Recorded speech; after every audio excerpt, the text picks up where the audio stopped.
Hey, what's up, Silence? Hello, hello. Hello, welcome back, everybody. Good day. Good day, beautiful people. Alright, we're doing 30 simulacrums. I think 30 simulacrums is going to be enough for today. We're going to do this big test.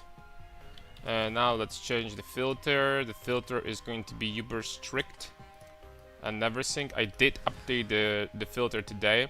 And basically what we're doing today, boys, is we are going to test simulacrum, the profits.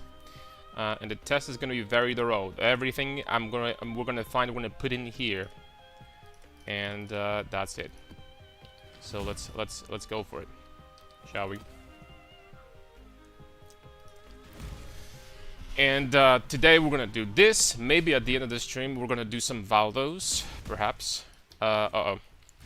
I need. Oh, never mind. I have everything. I have everything set up properly. So I could drop this melee splash and like do something that. Oh, it's fine. It's fine the way it is.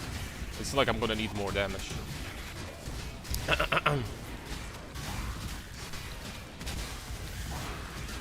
What's good? How is life going, my friends?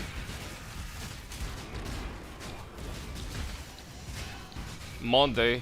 I know that a lot of people love Mondays. Okay, but before we continue, I'm going to respec out of this and invest into this. There we go. Be immune to slows certainly will help.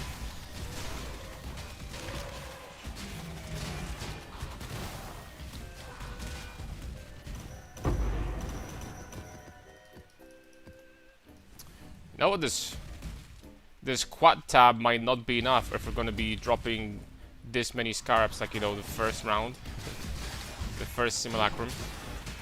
The squad tab might not be enough. It's fine. I have more empty tabs after that. You know, compared to like most streamers and people that generally play PoE for many years and more, I gotta say I didn't buy a lot of stash tabs in my time. I have like what? Like basically like I don't know, like maybe 6 stash tabs, then 1 quad tab, and then like, you know, majority of tabs for, you know, for like miscellaneous stuff. And that's pretty much it. That's all I got.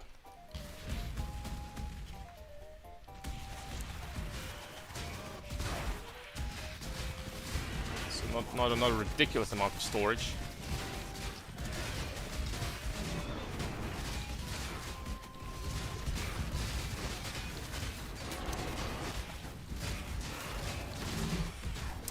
But I will say, when it comes to microtransaction system, business model, if you will, it's really hard to beat what GG has done with this game. Like, I wish like every game had such a fair model, like PoE, like free to play, and then if you decide that you like to you know, would like to spend something on the game because you do enjoy it, then you just get something that gives you like quality of life and you know, it's not power. Now, I'm not going to say that playing this game without currency stash tab and fragment stash tab and stuff like that is possible, because it's not. If you really want to, if you really like, you know, want to play the game like, you know, for a long time, because playing without that is just not possible. I'm sorry, it's just not gonna happen.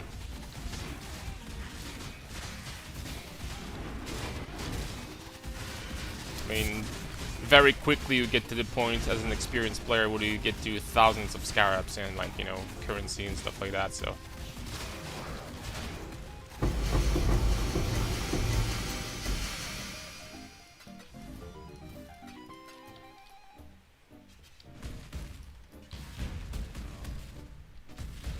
sup Anteche and Advocacic, sup boys. Where are you from? I'm from Poland. Poland is beautiful, beautiful country in the center of Europe. Much recommend to visit it. Very beautiful.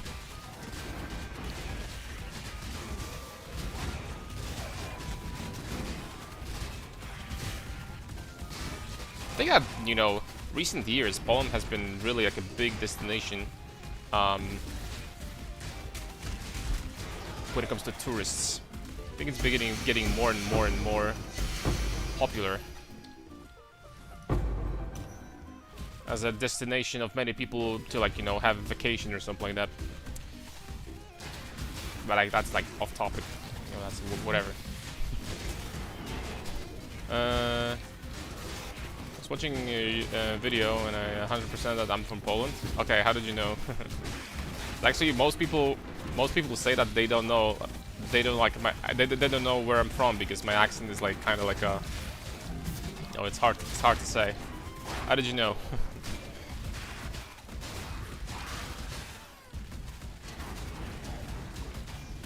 Could you just hear really well? Did you hear that Polish hint?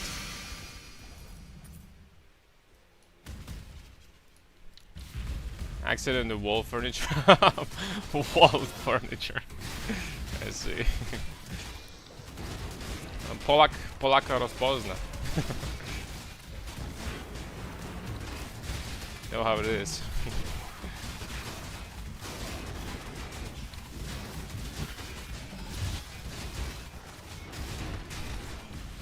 It's fine, like most of my viewers actually don't have there's data I can check. Most of my viewers are from, well, US. I think that second after that is Germany. I don't even think that Poland is top 3. It might be number 3 or 4 or 5, something like this.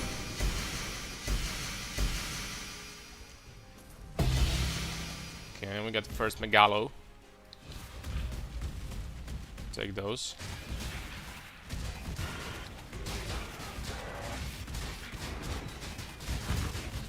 There is a possibility that I'll have to put Megalomaniacs and voices separately, depending on, you know, if we're gonna get voices, right? I'm pretty sure that we will, depending on, you know, the sample size, but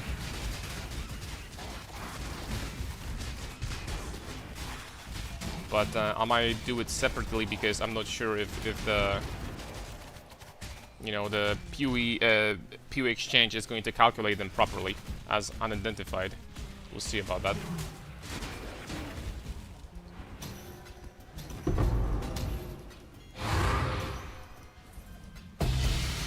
Okay, that's number 2. Viridian Jewel. That is not worth any monies. Now with 2 Megalomaniacs for the first 8 waves is pretty decent, honestly. That means that this run is already not a disaster because we made like a little bit less than a divine from Megalomaniacs alone.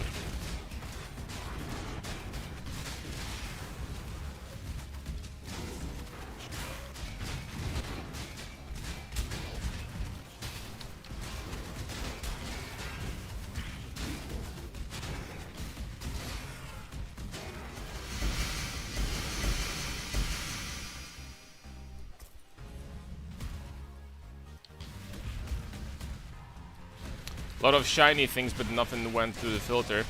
One of these days, boys, we are going to find an extremely expensive, unique item. I promise. One day.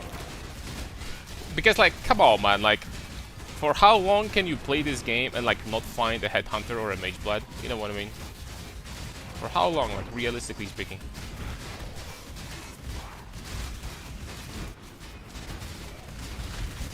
Thank Lord that, you know, super rare items in this game, at least most of them, are worth a lot of freaking money.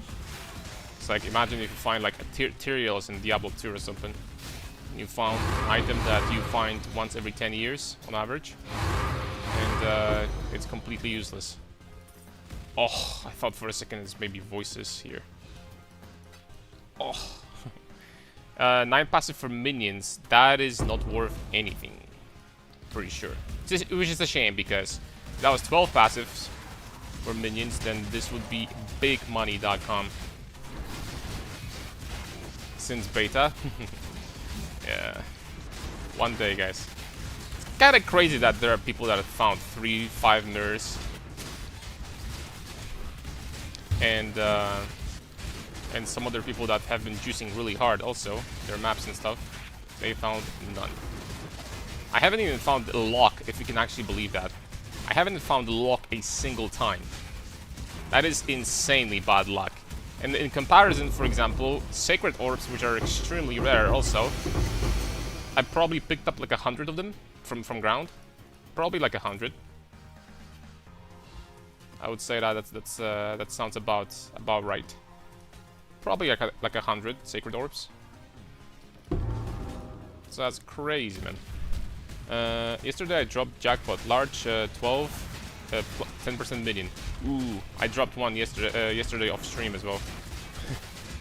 Let's go. Absolutely big. I kinda got lucky today, I think. I'm gonna show you in a second after this wave. But I think I bought Corrupted Replica Alberons, and I think that was a really, really good deal. I don't think I'm going to replace them in the future like a single time. I mean, maybe in the future I'm going to replace them, I'm not sure. If they're even going to be like available in the market. But I got these for 100 divs.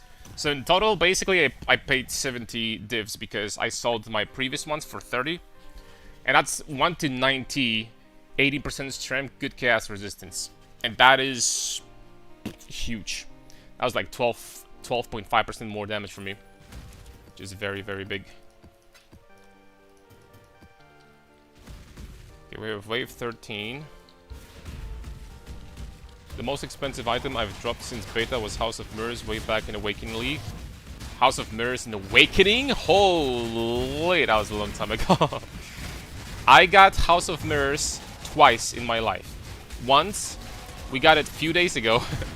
I said, I don't know if you were watching, but I said on stream that I'm opening stacked decks until we're gonna get first thing.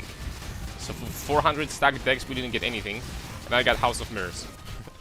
That's my second House of Mirrors ever. And the first one was I think in way back in the day. It wasn't Awakening, but I think it was Essence League 2.4. I think maybe when I got House of Mirrors from like a, it wasn't stacked deck. It was something like I don't know, like a gambler card or something like this. Something like unbelievably rare to find, right? I don't remember, but I was like, I got the House of Mirrors from a card that is like super common, right? And usually gives you 99.9% of the time gives you nothing, right? So that's how I got it. Admittedly, we had way less cards back then, so maybe the odds were higher. I don't know, but yeah.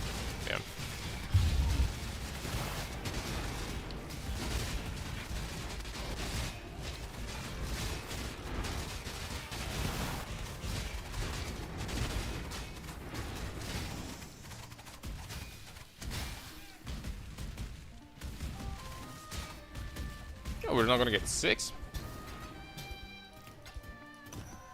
Where are my voices at?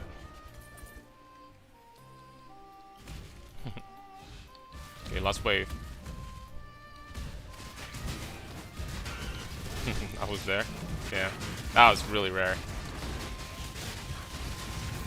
Not gonna lie, the profits are going to skyrocket soon, boys, because we're gonna be done with this experiment here. I'm going to hit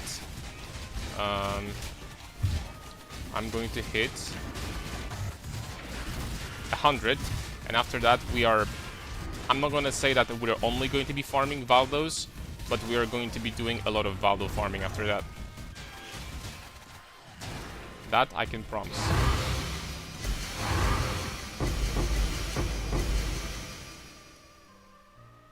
Okay. Wait, what? What is this?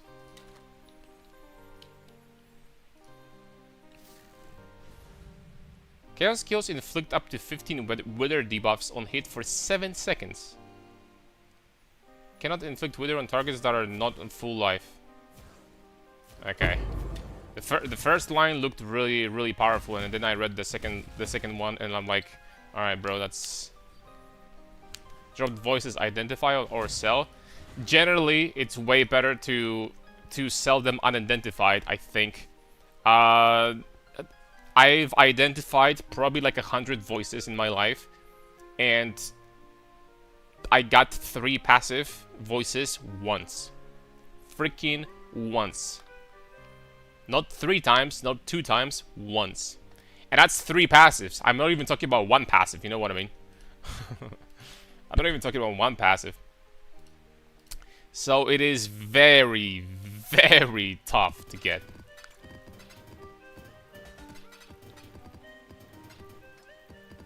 Okay. Hopefully we are going to have enough space. I mean, we are going to have enough space. As I mentioned, I'm going to put stuff over here and here instead. If we're going to fill this quad tab. Oh, also. My bad. I completely forgot about these. I am not going to count the profit from these, by the way. Because everyone is going to be leveling different gems. So at the end of the video, probably I'm just going to say that, you know, there is like this leveling option, and that will give you additional profits, and then that's all there is to it. Alright, what's going on here? 21. Okay, so we got 121. These are not worth almost anything. These are still good. There's still 3.5 divs.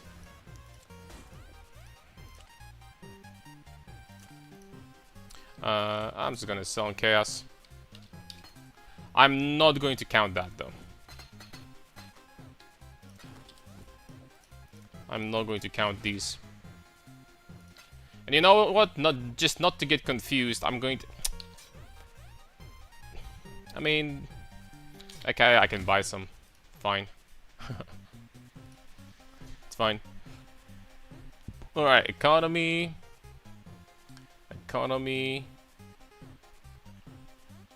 Shrine belts. Yeah, I wish. Economy, skill gems. Oh. Holy smokes.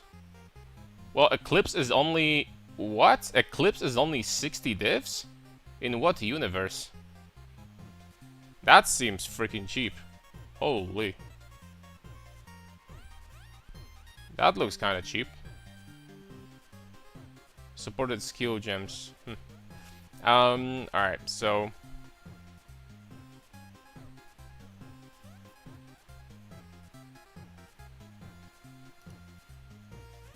Level 21, quality 20. Corrupt, yes. Normal. There we go. What? Apparently meat shield is the high... No freaking way. No way, dude. No way meat shield is 8 divines. What's up, Johnny? Sup? Sup, welcome back, everybody. Welcome back, boys, on this beautiful Monday afternoon. Afternoon is almost like, you know, it's gonna be evening soon. No way.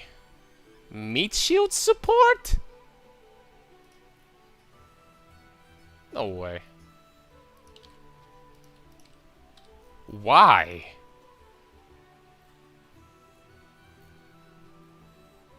I mean, they didn't lie for some reason. And that just doesn't make any sense. Power charge on critical strike support.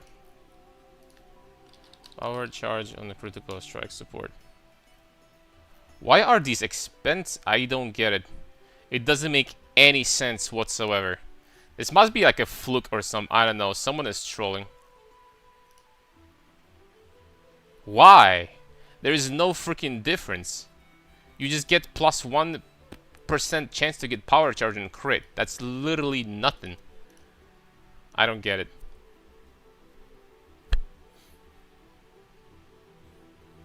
I actually don't get it. Am I just dropping Purity of Fires here? Is it because of Winter Orb? But it's 1% chance. Why would it be extra 7 divines for 1% chance to gain power charge? To go from 64 to 65, 7 divine, that doesn't make any sense. Like, at all. Yeah, I mean, look at this. Both of these went up by like... That doesn't make any sense. I don't know, man. It's Fabgun economy. Fob gun sheep.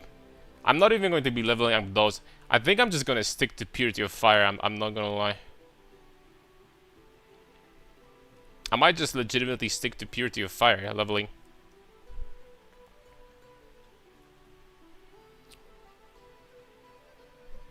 I think I will. You know, on paper we could also do this. Herald of Ash.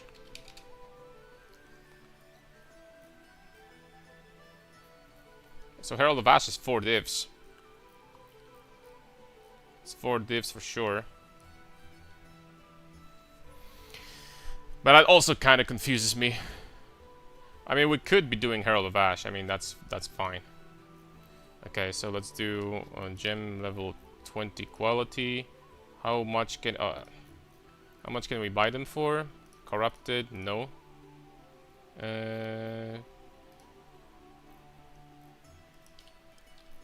Still, we're gonna hit 1. It is profit. I mean, that's okay. Because it's 1 gem level higher. I can't argue with that. Can't argue with this.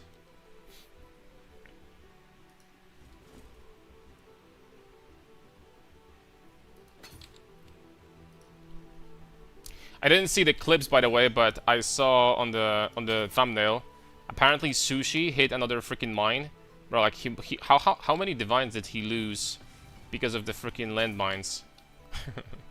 Holy smokes! This is why, guys, it's always better to have to be poor, because you have nothing to worry about. It's always better to have no more than 5 divines in your stash. That's how you freaking do it, boys. All right. Bada beam. I need to freaking spend all this money to be safe. It's not worth it to actually have any money.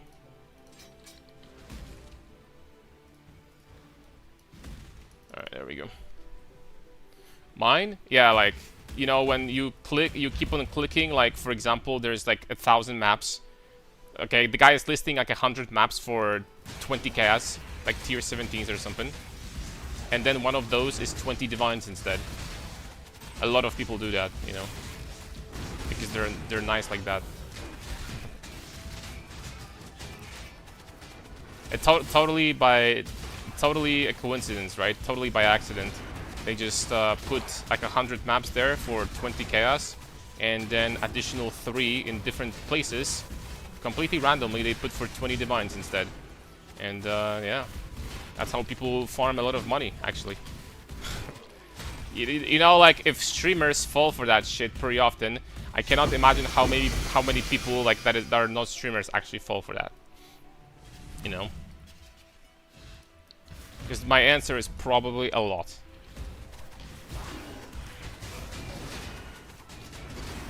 Hey bro, is there a reason why you don't choose to use Rex Talisman for a certain amount of cold to lightning damage taken as fire? Yes, there are 2 reasons.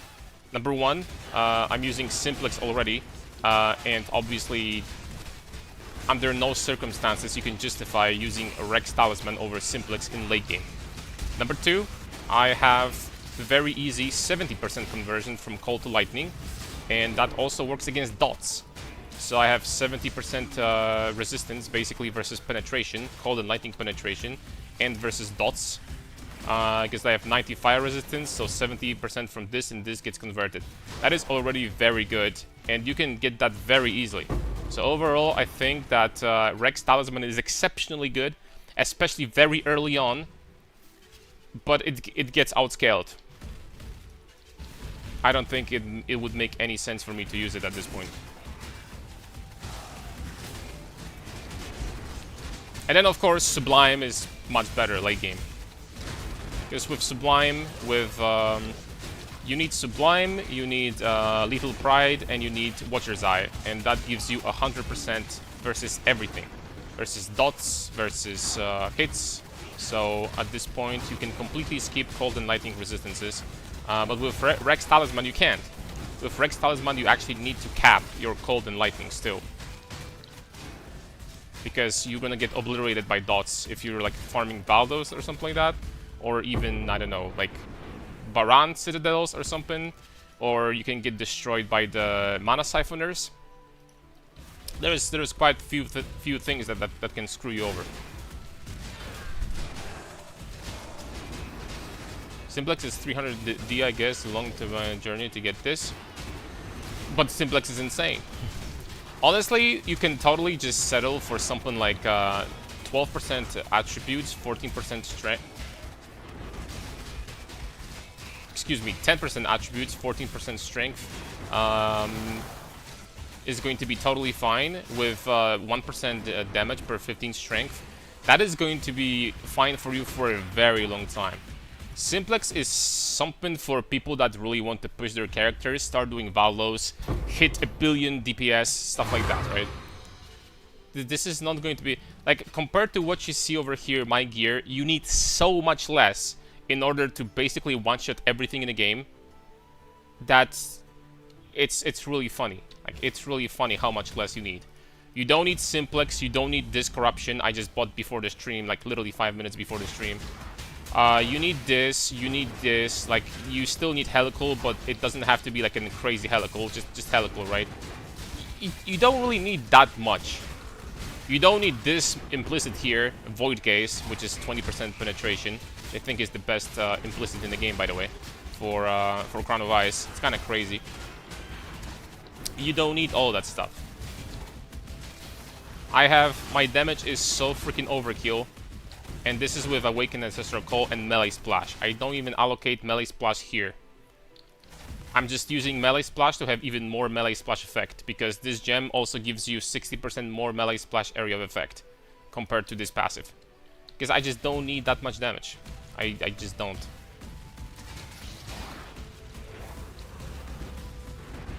Even Valdos, yesterday off stream, I've been doing. Yesterday and 2 days ago, I made a lot of money, by the way. And I've been just running them with Melee Splash and Ancestor Call, because Feared literally freaking die in seconds. I don't freaking need to swap my gems to damage ones, because they just freaking die instantly. So, of course, you do care about damage once you're gonna start doing 100% Deli Feared, especially with ghosts, but that's also like, this is when you need to start worrying about defense more. But 100% Deli Feared is like, you know, they don't really do like that much damage.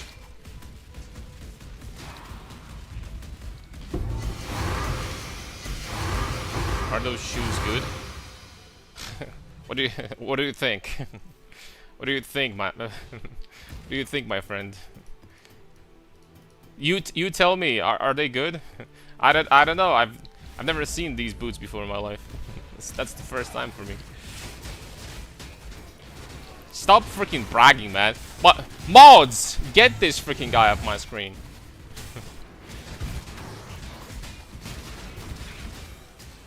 One thing, guys, for people that have a lot of budget in the chat and you guys think about getting further upgrades, one thing. People, for some reason, I don't know why, price strength corruption on Alberons ridiculously high, so you can get something like, for example, 15% strength, 1 to 94 replica Alberons for relatively cheap compared to like 19, 20, 21% strength. Here's the thing. This stat over here, this adds damage to, you know, attacks per 80 strength, is far more important. Strength, sure, nice, the higher number the better, but this is the stat that matters, really. This will give you 1% damage per 1% strength on average. It's good, but it's like not that crazy. But this number, this is what boosts your damage like through the freaking roof. So keep that in mind if you're going to be looking for those on the market. This is important. Because if you're gonna buy ones with insane damage and strength, sure, they're great, but you're going to be paying extra for not really that crazy profit. Just keep that in mind. Not that much boost.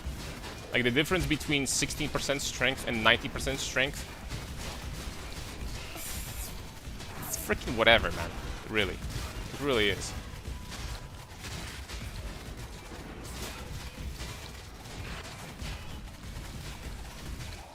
If I were, I just run KB for clear and heavy strike, Fartus for single target, drop that shitty Crown of Ice and new helmet that gives you like 200 flat strength. That absolutely is not going to happen. Simply because I built my character differently. I am not using a two-hander. I mean, I could switch to Smite, have right now, have white screen wide AoE, and still be one-shotting everything. I would still be sitting at 200, excuse me, about 300 million Shaper DPS with Smite, with like insane clear. I could be doing that, but I just like, you know, Soul Eater. But I built. I know what you mean. Long story short, you're just asking me to swap to Connor's build, and the answer is I'm building my a little bit differently.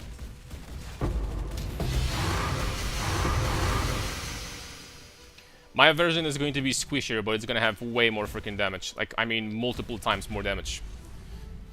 Late game, I might have probably around, I don't know, 6 to 8 times more damage than his version.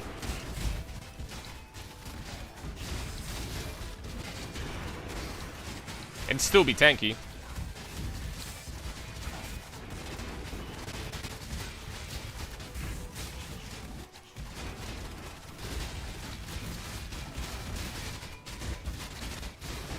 I mean, you know, his build is super good and very comfy, but I don't think that he is using KB yet, right? I don't think he is.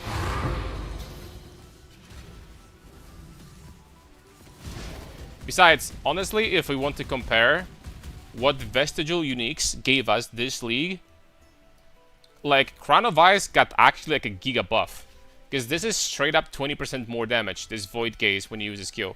That's 20% more damage versus bosses. That's kind of freaking cracked. It really is. That is like really strong. So if there is a league where you actually would want to stick to Crown of Ice, it's definitely this one. It's definitely freaking this one.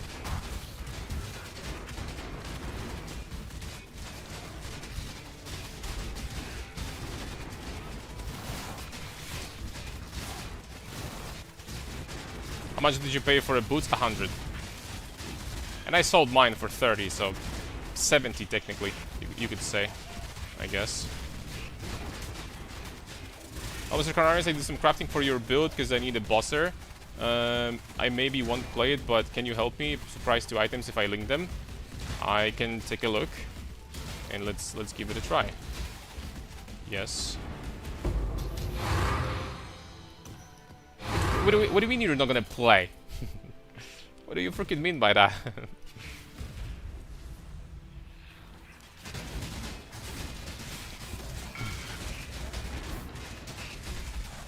Okay, 1 second. Connor's builds are always kind of bad value for the investment. Oh, they're very good builds though. They're very good builds. He is like top end game builds.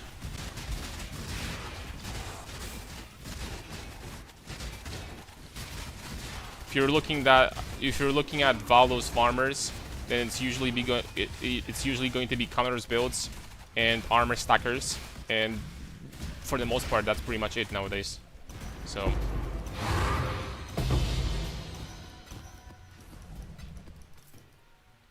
And I guess we are going to be attempting doing some crazy Valo farmers this league also. I think that this character is going to be freaking plowing through them really efficiently. Wait until we're gonna hit something like 2 billion Shaper DPS, and you're gonna see how to farm Valdos.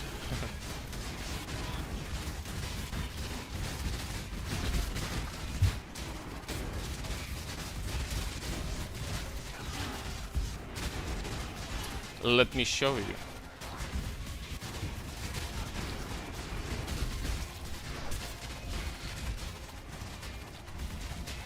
Oh, right, hold on, let me check out these items. So this ring is... How much are even... This ring is expensive, generally speaking. How much are even clean helicals now? What, 22 divs? This ring would probably be something like 40 maybe. 40 divs. Oh, you listed it for 300 divines? I mean, I don't know. maybe like 40, maybe 50 divines. 300 is a little bit, especially that it has 22 intangibility. So yeah, and this amulet is freaking insane. I don't know how much I would want for that, but this item is insane.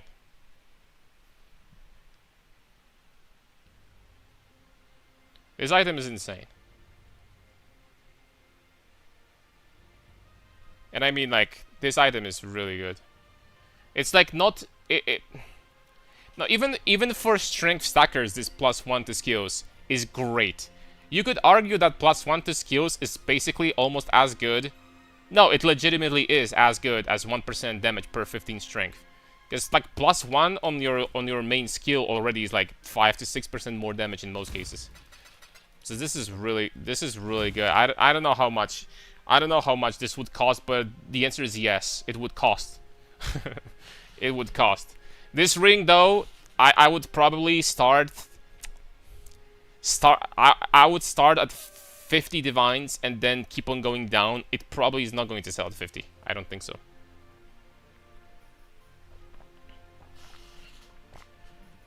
What do you guys think? This will sell for 50? I don't know. I doubt it. The amulet is worse than Strength Stacker Neckcarn. Let's be realistic. Nah, this is freaking expensive. I sold mine. My amulet I sold. It was basically like this. Almost identical to this one, but it didn't have +1 to level of all skills. And I sold it for 50. This amulet is insane. I don't know if it's 400 divines. Probably not. But this is expensive. This is very expensive. Just listed. Let's see what happens. I hit +1 with normal exalt and ship. Holy damn. Can we change lightning resistance on that ring to other type using crafting bench? Yes.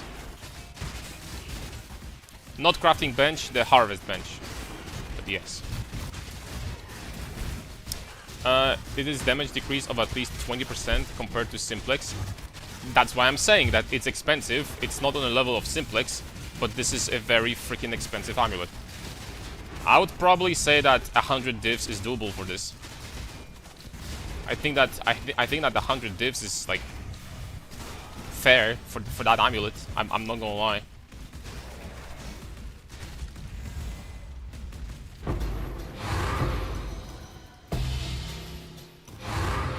C. Ooh. Okay, I am not going to be... These are not even worth anything, right? We're not putting these into profit per hour. Because they are worth unidentified. Am I blind? Split personality. They're one chaos, bro. They're one freaking chaos, dude. Okay, let's get this stuff out of here. Okay. Okay, it's putting everything here.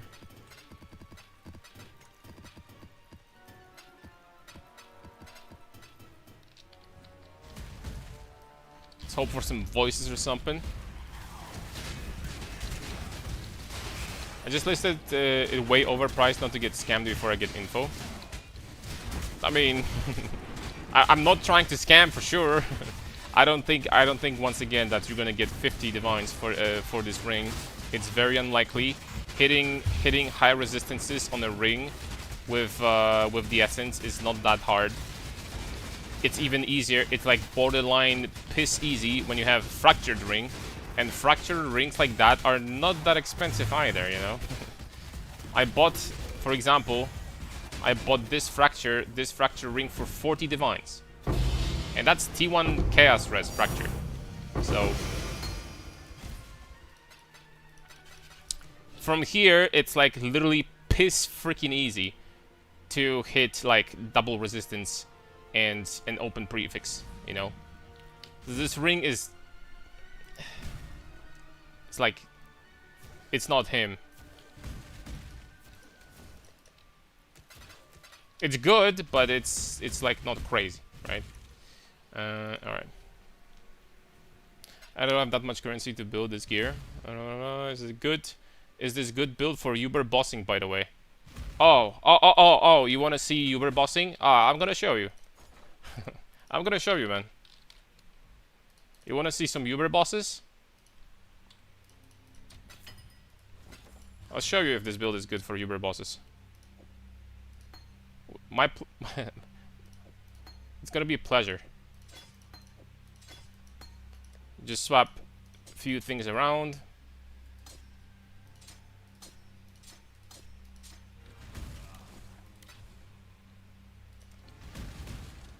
Oh, let's do Uber bosses, guys. I mean, is the build good with less investment? Yes.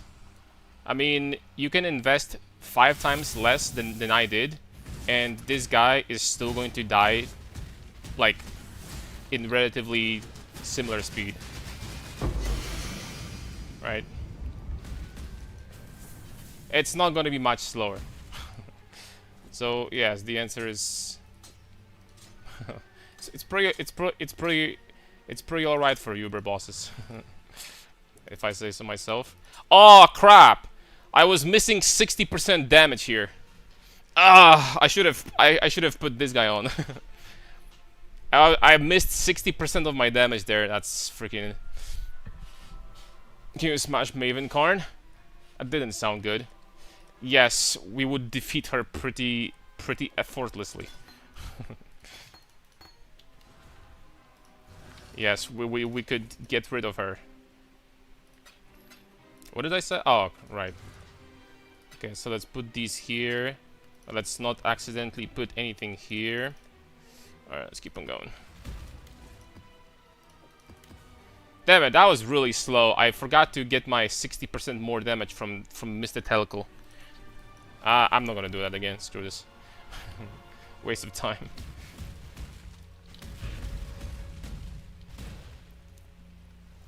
That's a waste of time, boys.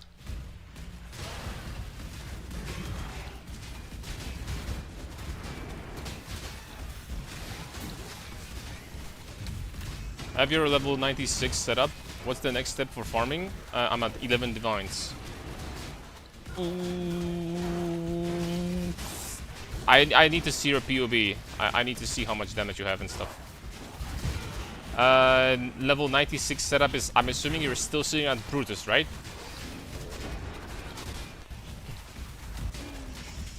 What POB did you copy? I need to check. At this level, probably you could start farming simulacrum. Though, simulacrums are good money. Today we're testing it all day long. Well, maybe towards the end of the day we're gonna do some Valdos. But today we're testing simulacrum and testing profits per hour. So, I'm probably gonna make a video tomorrow. But I think simulacrum is great. You have 2 build variants below Vids, right? For only bossing, I'll go the tanky route. Both are fine. The tanky route with Dawnbreaker, the more tanky one, has 90% of cold and lightning damage converted to fire, and like 20% more from Dawnbreaker, from Fizz to fire. It's very, very tanky. You can borderline like stand AFK against, like, for example, Uber Elder, and they're not gonna kill you.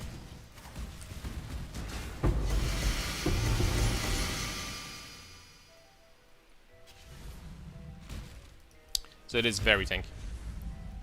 The Brutus one, I'm level 93. Ooh, then at this point I would just like probably farm invitations. You're still very early. Maybe still I would be going for destructive play or something. I'm not sure if you're ready for tier 17s yet, even. Depending on what your gear is.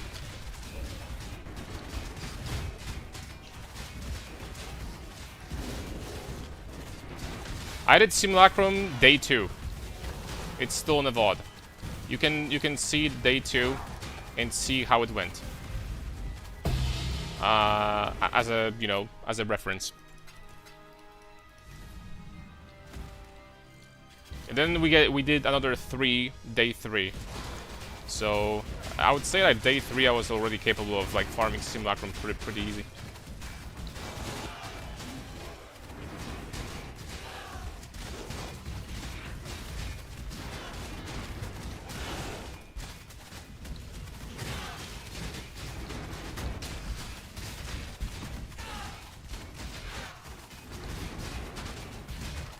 Yeah, the only problem with simulacrum is they slow down from waves 11 plus with bad mods. But if you don't keep on, you know, getting bad mods for like fire resistance and stuff like that, then even on lower budgets they're like still okay. The Brutus is good when it comes to like scaling early on really low budgets because the main items are so freaking cheap for Brutus. So that's kind of nice, right?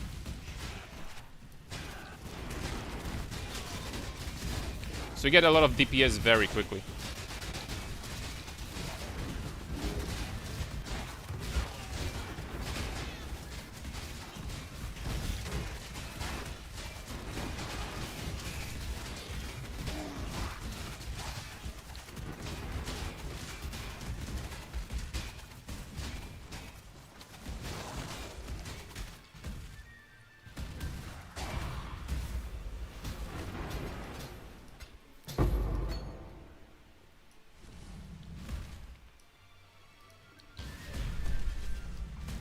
How's the XP in simulacrums? At 99 I get about 3% per one simulacrum. So 30 simulacrums, which is going to take you about 6 to 7 hours, about 7 hours, I would say.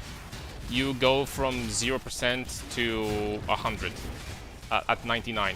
Before that, it goes way faster, obviously. XP is good. XP is good here.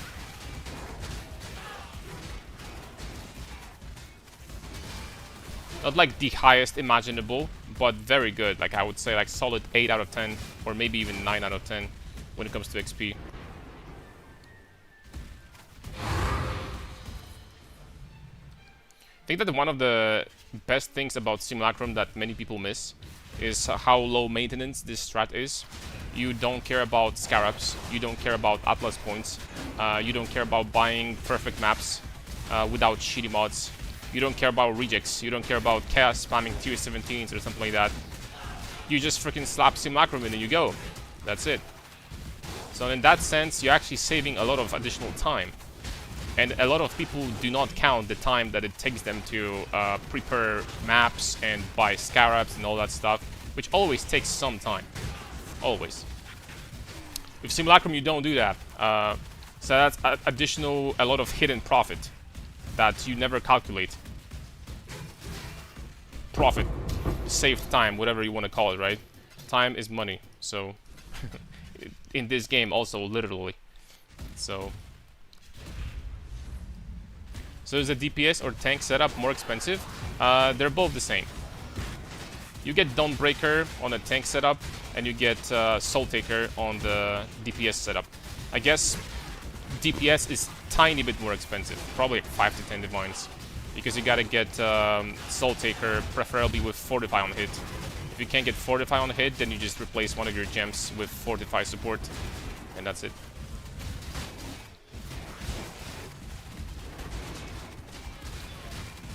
They're both almost the same.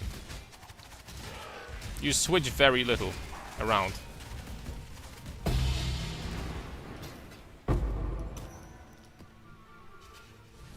I mean, I can even give you guys a showcase because I haven't been playing with Smite version for quite some time. I can give you a quick glimpse of what it is. So you're switching this around, you're putting this, you're putting these here, putting these here, and you switch gems. So you get Smite instead of this. You get crit, you get Critical Strike, and you get Void Manipulation instead of this. And that's it. And now I'm on the tank version.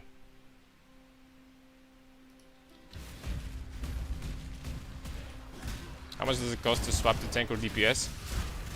Guys, I can read your minds. I literally answered that before the question was even asked. And the power of my mind is just like too much, I swear.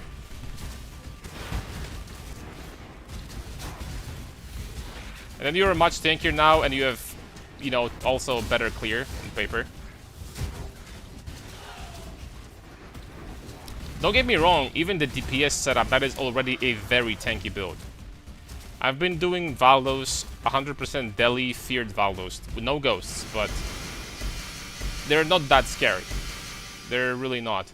With ghosts, yes, they're freaking scary, but no, come on, man, it's week 2. Give me some time to tank up. We would need Progenesis for sure. I need to drop this useless flask for Progenesis, and I'm just gonna make big difference.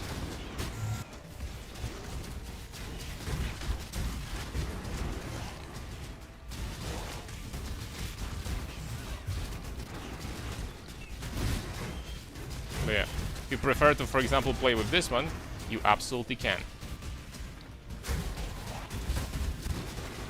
And this one is also going to be tankier for Valdos. You can still drop 100% Deli feared on Valdos with the Smite version very quickly. It's still 300 million Shaper DPS. We should buy that Soul Taker for 8 Divines, I think. I got really lucky because one of the viewers came in and said that it appeared on the market. I think it's worth way more than that. Voidgate's Hubris is insane. Are they even available on the market?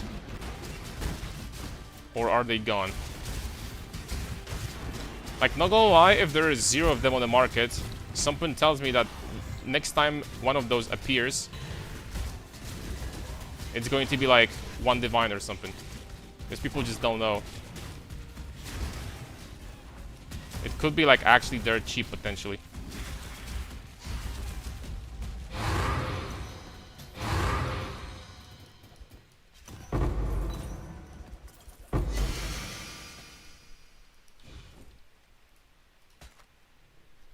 Int accuracy.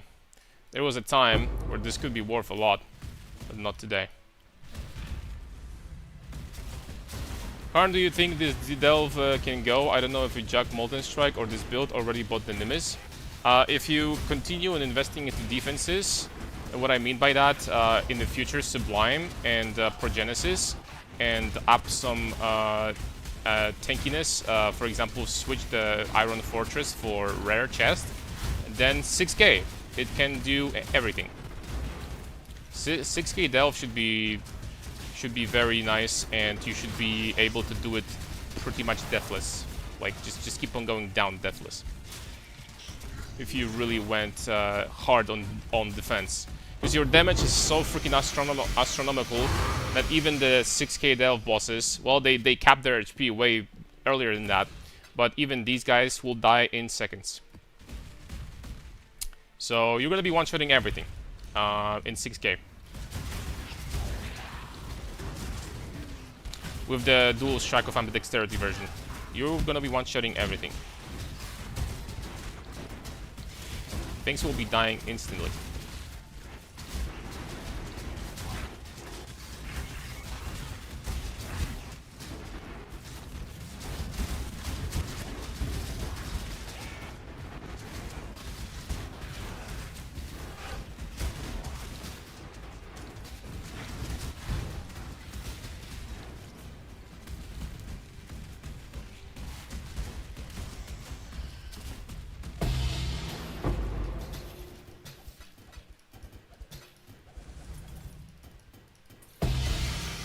Okay. The biggest challenge here is going to make it so that we're gonna keep around 1 billion DPS, and to build this character in a way that's going to be capable of tanking the worst Valdos.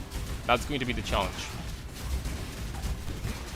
By the worst Valdos, I mean feared, ghost, deli, with maybe even something else on top of that. That's going to be a challenge to make this character so tanky that we'll be able to like tank those guys also. Because there's barely any builds that can do that, let's be honest.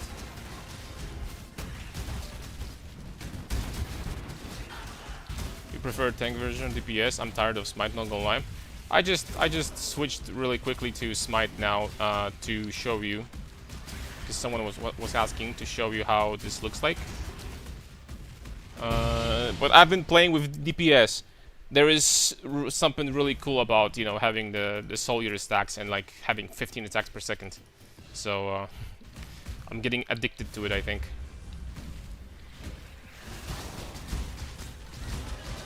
I don't know, man. I'm just getting bored of the league already. Oh damn. Was it because like the farming methods or something like that? I'm actually kind of sitting on the opposite side.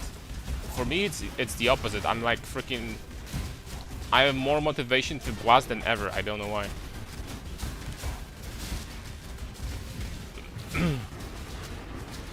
After this one, I already have plans to make even stronger character.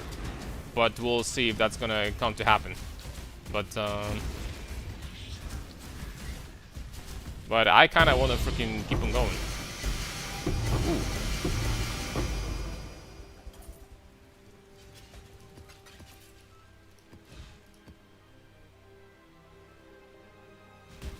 Ooh, is that worth something? So this guy over here, 84 is worth nothing, and Harry's, no. Rip.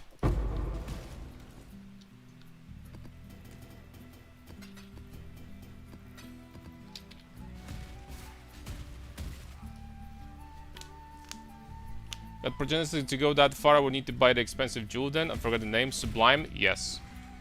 But the Deep Delve, even without Sublime, just with Progenesis, I mean, with Progenesis, you'll be already sitting at like 400,000 LE max hit. And like, very good physical also, and stuff. So, it would already be like tanky enough. The thing is that you would, if you know, it wouldn't be like for some reason tanky enough, which I doubt. You would make up with the fact that basically everything that shows on your screen dies instantly. So, you know, that's a bonus for sure. I'm already sitting at the moment I'm going to swap. I'm gonna show you something, guys. The moment I'm going to swap to Sublime, I can drop my helical from right now. And use the misted one that I have that's waiting for me, and that's not even everything, because at this point I would also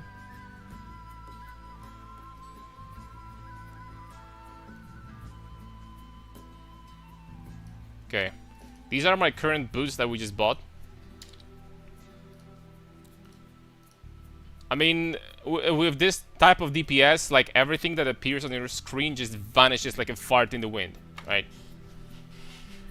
Nothing lives longer than a split second. Okay, the tankiest rare is gonna live a second or something. Fine, but and the delve bosses with this DPS live for 1.5 seconds.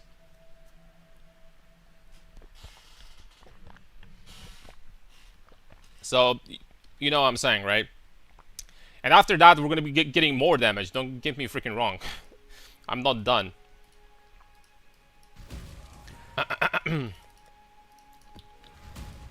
We're not done, boys. Nowhere near. We don't have that much AoE though, do we? We have melee splash and extra strike skills, and that will do. Right? Can always put in greater ancestral call. You have 5 strike skills with that, which is a lot at this point. You have +5 to ancestral call basically.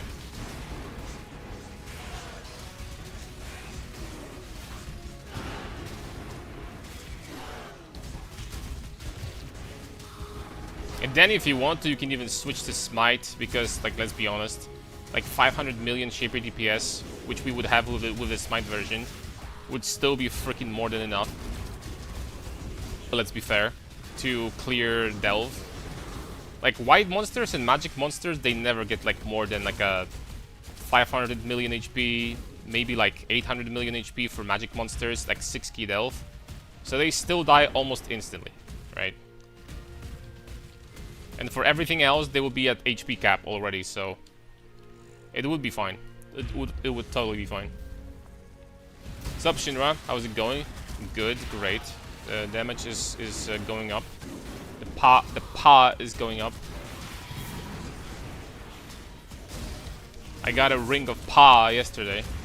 Some madman listed a Mystic Helical ring with 60% crit multi and 180 strength for 45 divines. And for some reason, for 5 hours, nobody bought that. Why? Beats me. But this was the best helical on the market, and it cost me 45 divines. Like, it legitimately might be the best helical on the server. Well, I saw one that was better, but this guy listed it for 480 divines. I mean, that's the normal price.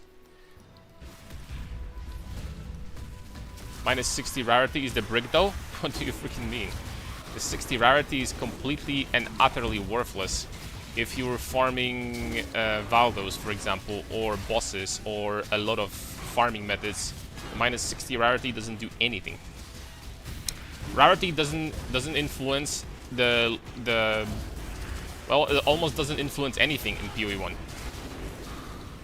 The only difference is that you're not going to find like Mage Bloods at the Headhunters, which you freaking never do anyway. So that's the only difference.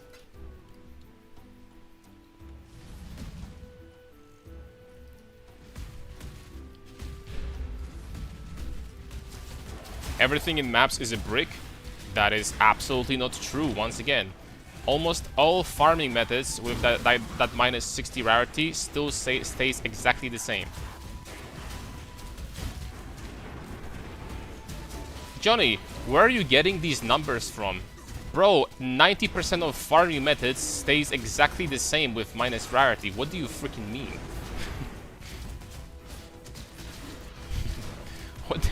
What do you mean, man?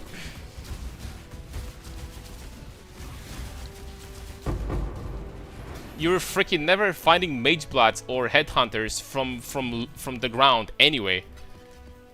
If you're like not doing like if you're not like a rarity character.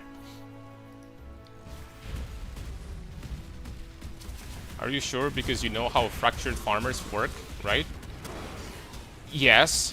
So you just listed one thing, and pretty much the entire every single farming method is going to stay exactly the same, whether you have rarity or not. And you know that apart from that, 30 other farming strats exist, and all of them would be unaffected.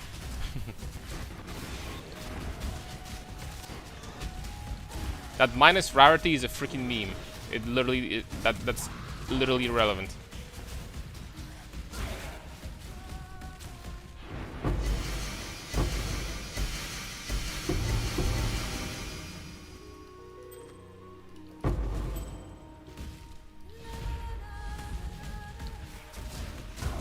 Negative rarity means more currency. Is that true? Is there any way that's true though?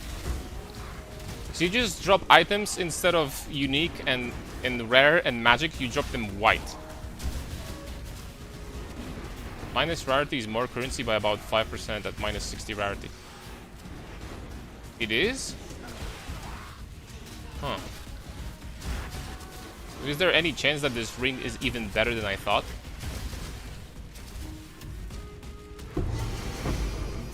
In a second, MF and random Discord has insane statistics to back it up. Huh. I've heard something about in the past about zero rarity farming, but that was a long time ago, so I don't have the numbers in my head right now, but I can tell you right now that the minus rarity is a complete meme. It does not brick this ring at all. It's a complete and utter meme, by the way.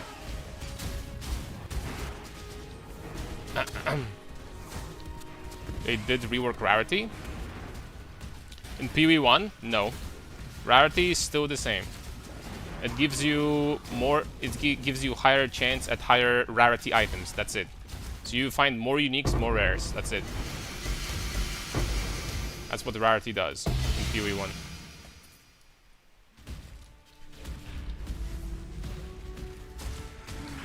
Yeah, rarity in PoE 1 always been the same. Johnny, are you not confusing PoE 1 with PoE 2 right now? Rarity in PoE 1, unless you're stacking it for magic finding, is dog shit. It's freaking completely useless dead stat. It doesn't do anything. And that's true for 90% of every single freaking farm. You get loot from chests or something, which you do. Like, look, let's just count right on top of my head. Rarity in Legion. So you just don't drop headhunters and magebloods, right? The rest of the loot is from chests. Here, rarity doesn't do anything at all, not in the slightest, because all of it is from these, right? Essences, it doesn't do anything. Freaking, I don't know, Valdos, it doesn't do anything. Bosses, it doesn't do anything. I can just keep on going. How freaking useless rarity is. I can just keep on going and going and going.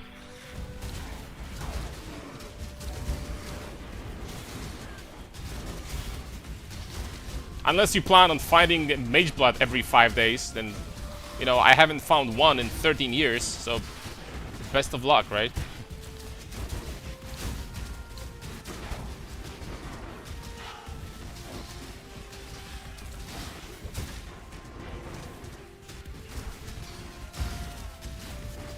Drop the same amount but less uniques and rares. So what does that leave?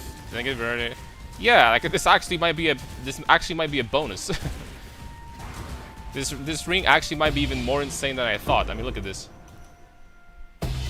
This is literally a ring without negatives. This ring is freaking buying that for 45 divines is just literally a steal.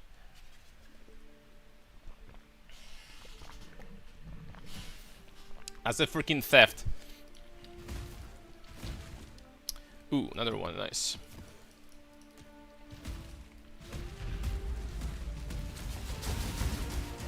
Everybody told him to settle on negative rarity. Here's the thing that shocked me. I saw this ring, I've been tracking it. The first day, this guy listed this ring for 199 divines. And not gonna lie, I thought to myself, bro, if I had that money, I would buy that. I would buy this ring if I had, but I didn't have money at the time because I just bought Simplex. Day after, he listed it for 100. Nobody was buying it. I'm like, holy smokes, man. And next morning, I woke up and this link was listed for 5 hours. Was on the market for 45 divines. I'm like, what? So I just freaking bought it instantly, man. I just freaking, nobody wanted that. I don't know. Oh. Okay, the simulacrum goes here. Everything else goes here. Everything else goes here. This one is what? 45 chaos. Okay, I'm putting it here also. Is this 40 divs too? Not divine, but yeah. Chaos resistant. Oh. Okay, that's beautiful. Oh. That's a nice freaking. That's a nice Watcher's Eye. Right there.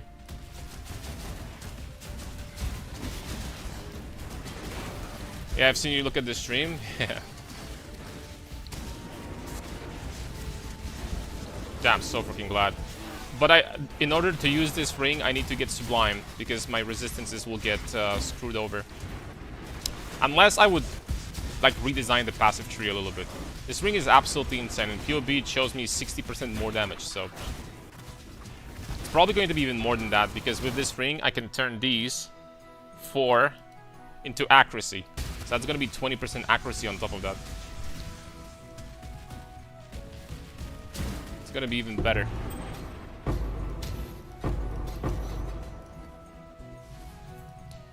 I'm not picking that up.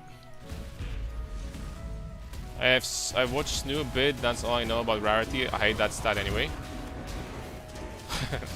or the magic find Messiah.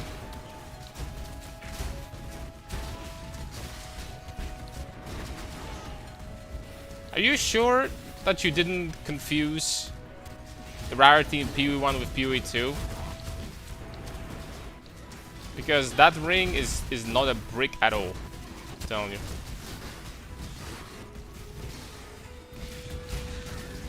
I mean, sure, I do know that there are magic find farmers. But for what I'm going to be doing, this minus 60 rarity doesn't matter. The difference between having that rarity and not having it is exactly 0.0. Okay, it's like 1%. Fine. Fine, it's...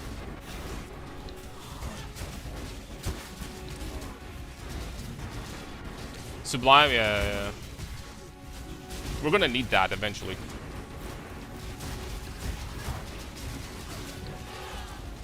We're gonna need this eventually, for sure.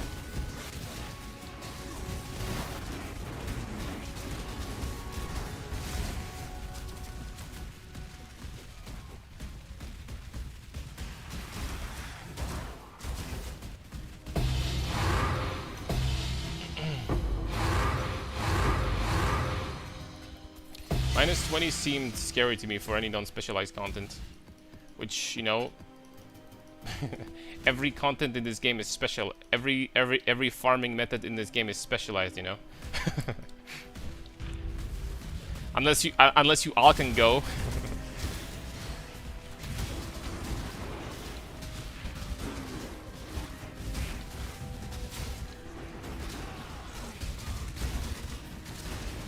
Everything from this game drops from like 95% of the farms in this game drop items from like predetermined like loot tables.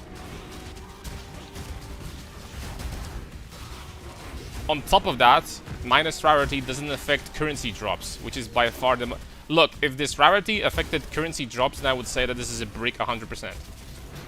But the fact that you just don't drop uniques, that's it. That is, I literally could not think of anything less freaking impactful than this. I cannot think of anything like more dog shit. That's just like so irrelevant.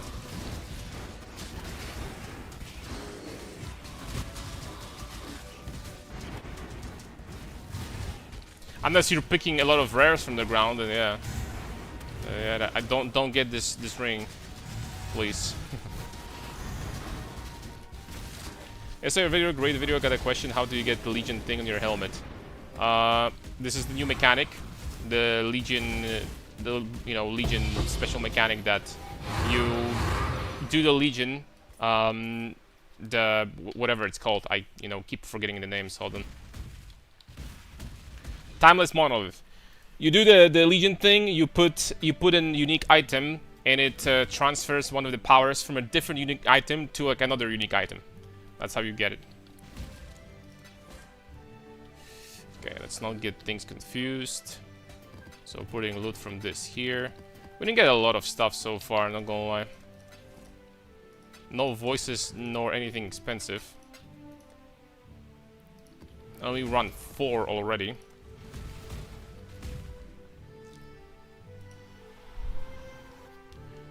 Where does the single target damage comes from? I have it in essential items, but I feel like single target isn't that amazing at the moment.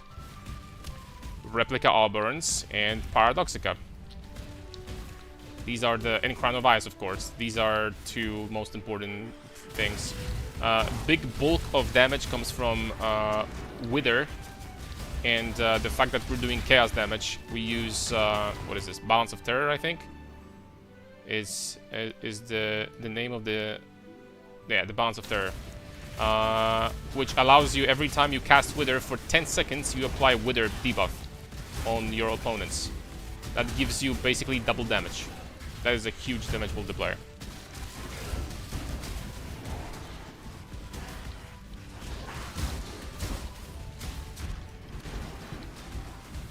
Matryoshka, a very crappy card, prints those uniques. Yeah. I think that changed. This card was actually pretty expensive before, no? This card was actually pretty good. Do I have a step-to-step guide for the build? I got all the boots in Paradoxica, also crafted 2 cluster and attributes and strength. Step-to-step, step-by-step, I would say just on YouTube, I've been very regularly releasing updates, basically from day 1 to right now. Today I uploaded another video, like, 2 hours ago. So I guess that's the best build guide I could give you. Apart from that, if you're not sure about something, then you can always like lick me your POB or ask questions. I'm going to try to answer. But you would need to be a little bit more specific because I don't know how I can help.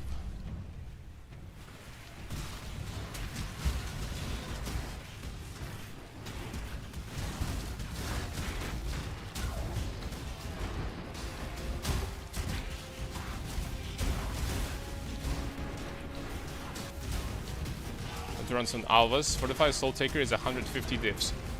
What? Holy smokes, it got expensive. Honestly, I wouldn't buy it for that price. What I would do is I would just buy one with corruption, with corrupted attack speed, get Giga attack speed, and then use Fortify support instead of one of the damage supports. That's what I would do. Power-wise, it will be almost the same. And you would get Fortify on every single hit, and not like 50% of the time, right? I guess.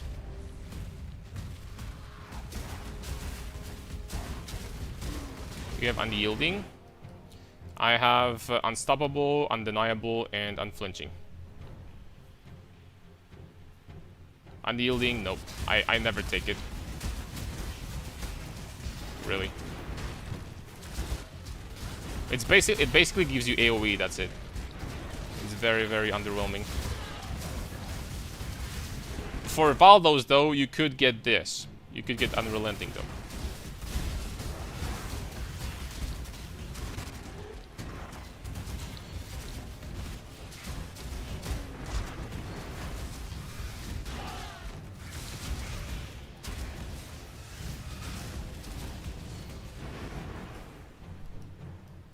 Bro, look at all these footsteps.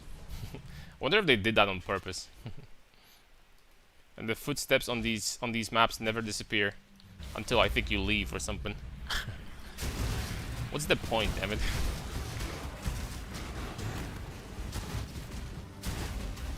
That's supposed to be like, I don't know, like a... Does it have any implications with Delirium lore or something? Why you use increased spell damage cluster? This might benefit from increased spell damage. That's the entire premise of how we increase our damage on this build. We stack strength, so we get massive amount of melee damage bonus. But melee damage is not going to... Melee physical damage, excuse me. But that doesn't do anything. So what we do is we use Iron Will with Crown of Eyes to convert all of that damage to spells, and then all that spell damage gets converted to attacks again at 150% value because of Arcane Might.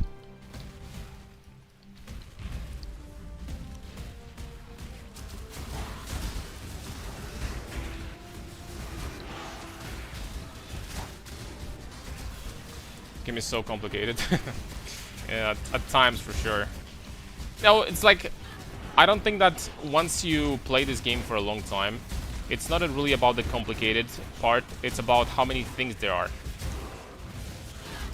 But once you know what are the tools, then understanding how mechanically builds work is for the most part pretty simple. It's just there's so much of that shit. It feels like it never ends. There's always something new.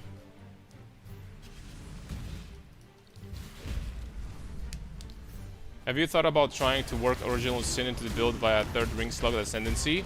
For a second I thought about that, yes, but I decided to skip this idea and theory crafting for later because it's really, really expensive. And also that would require some complete massive redesigns. The original Sin with replica Alberons, obviously, if you're using something like Paradoxica, that doesn't do anything. Because all of your damage is chaos anyway, so who cares? But maybe you could do something about it with the new, like, pirate sword. You know which one I'm talking about, right? The one that you can craft on. This sword had some really good... Like, it had potential.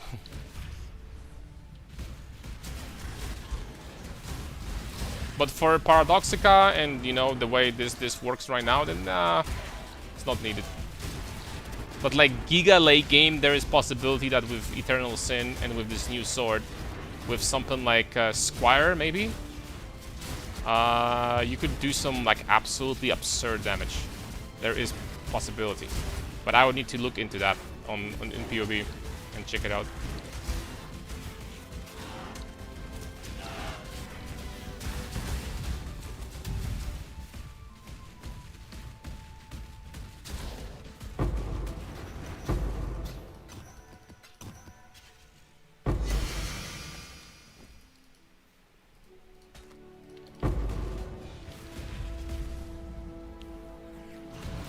One mana left's tech to have gigantic defenses with Rex Talisman. Oh, many times people have been talking about it. I think that my setup is almost as good, if not in some cases better, because I have very cheaply pretty much the same defenses without really spending the talisman, like, you know, implicit. So I'm using Simplex right now, and I have 50% from here, plus 20% from Watcher's Eye, plus 20% from Dawnbreaker. So I have 90% cold and lightning converted to fire, but the only difference is that this also works versus dots. It's not only versus hits, it's versus everything. So yeah, it's pretty strong defensively. A very, very strong defense.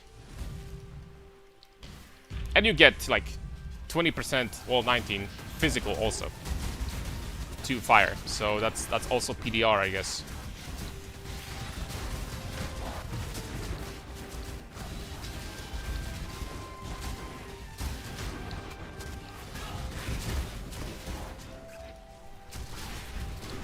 I just feel like the Fizz max hit is very low without the Mortal Call in PoB.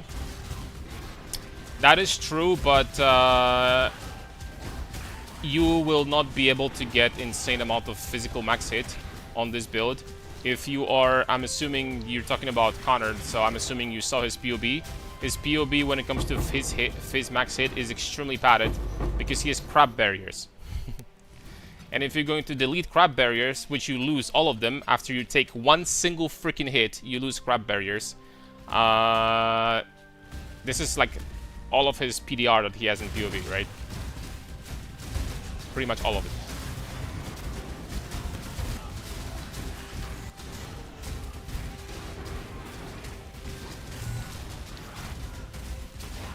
But these crab barriers are completely useless. This shit doesn't do anything. Like, actually.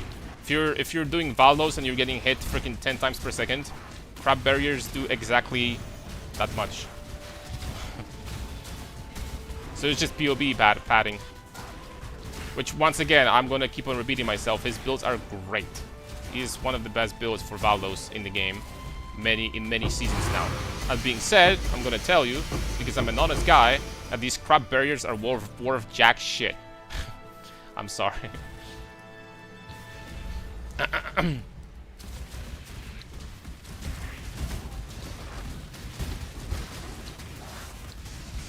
Unless in his current build he's not even using them, I don't know. But I'm telling you from I saw from his PoB from last league, right? This shit is useless.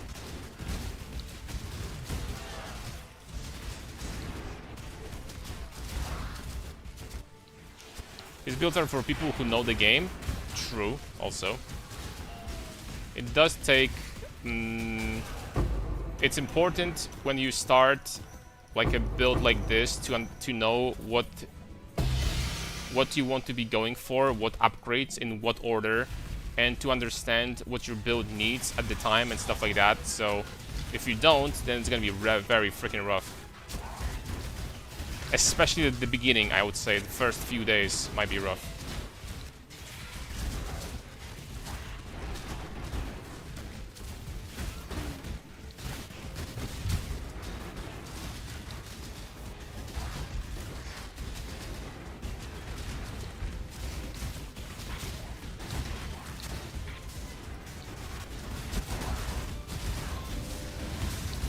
Simulacrums, surprisingly, are going up in price, though. They're like 60 chaos each now, which is interesting.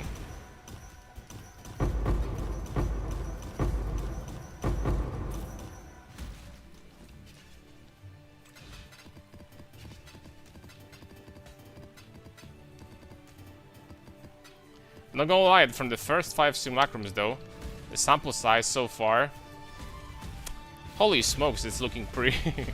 it's not looking the best.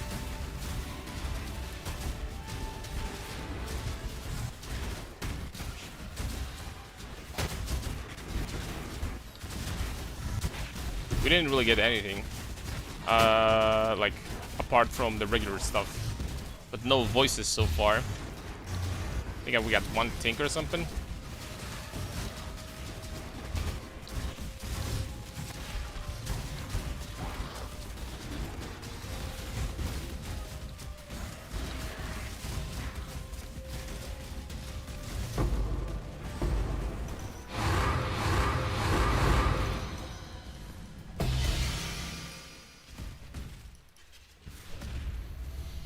But I think Megalomaniacs are also going up in price. Yesterday I sold like 30 of them, I think for 70 chaos each, so that is always some passive profit.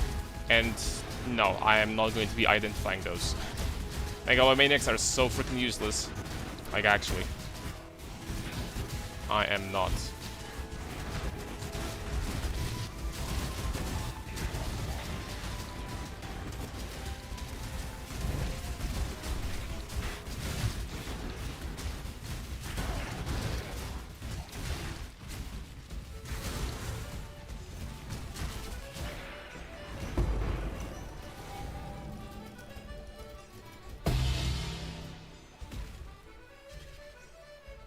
Okay, that's it. Okay, you know what? Let's check out of curiosity. We run 5 so far. Check out of curiosity.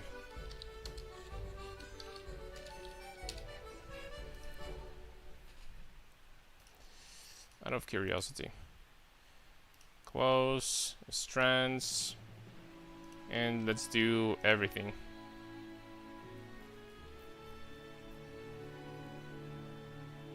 Well, that still says... It still says, like about 9 divines out of basically nothing. We didn't really drop anything crazy here. Like, at all. And I wonder if it's even going to count the Megalomaniacs. I don't even think it counts Megalomaniacs at all. It doesn't even count those. Wait, we found 10 of them already?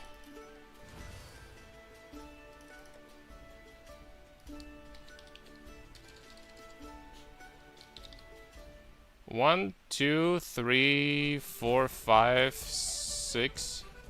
1, 2, 3, 4, 5. No, we found 6. 1, 2, 3, 4, 5, 6, 7. Oh, never mind. We found 8. 1, 2, 3, 4, 5, 6, 7, 8. Yeah, we found 8. I don't know why it shows 10 over here. Maybe because of different jewels too. But you know what? It's actually not that bad. For how mediocre these 5 simulacrums were, that's like with... Okay, what is this? How much is a single one? It's 80 chaos already. 80 times 8 divided by like 100, I don't know. What is this? 70. That's additional almost 4 divs. That's like... That's actually not that bad. Like, no voices, nothing, like, we got pretty much nothing. No voices, no expensive cluster jewels. And we still got like 13 divs or 12 divs. And that doesn't even count the gems, right? It doesn't even count this. Which is like an extra passive profit. It's not too bad so far. Let's keep on going. We're gonna calculate everything perfectly, you know, after we're done. So that's better than I thought. I guess that's a lot of bubblegum currency and stacked decks.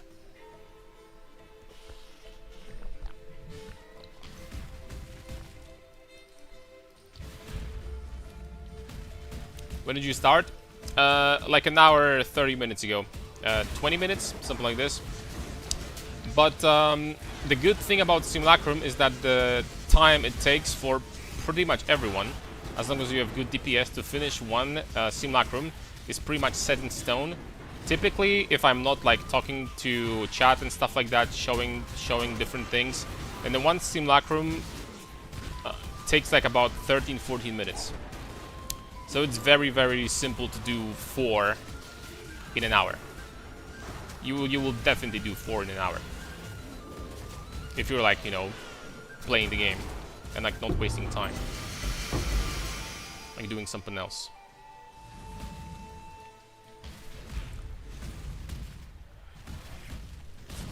Decent helicals, strength stack, hold on. Other version, I made it playable to tier 17's containment and stuff. It was pretty squishy. I died sometimes first background and I bought simplex for like 170 divs cheap. Then I fixed tankiness with Sublime, but I'm still using Fullborn Magi Nords. Fullborn Magi Nords? I mean, honestly, it's not a bad belt. It gives you like a lot of strength and percent strength also. But you might want to swap to something else at this point. Like a crafted belt or something. Yeah, I think it might be time. You know how much they're worth, that Bonk Notable, right?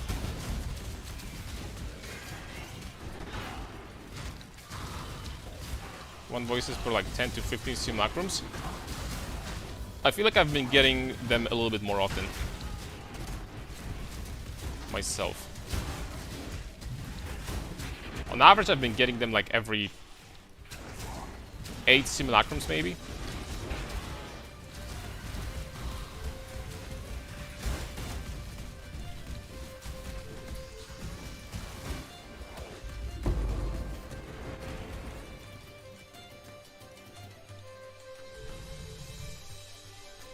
How do I check if build have that crab barrier stuff? It's going to be here.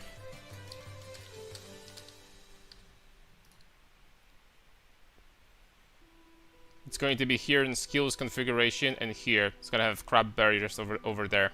If they're selected, that means that, you know, you have additional PDR as long as you get hit. If you get hit, you lose all crab barriers. There are ways around that. There is like a special modifier, I think, that gives you a chance not to lose crab barriers or something. Or you only lose 5 instead of all of them.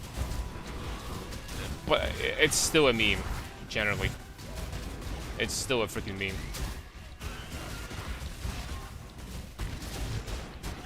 This thing.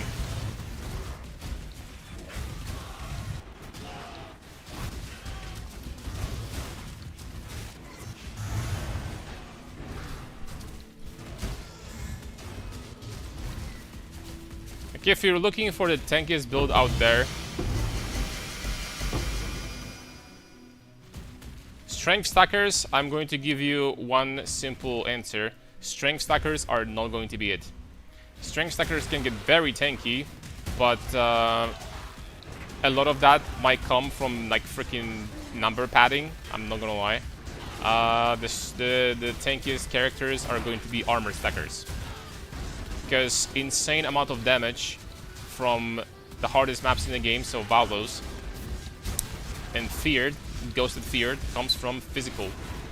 This synth boss can hit you for 30 to 35k fizz. Cirrus also doesn't screw around. So, and you know, Elder has a slam, Shaper has a slam, although it's not that very dangerous, but every single one of those bastards do a lot of fizz.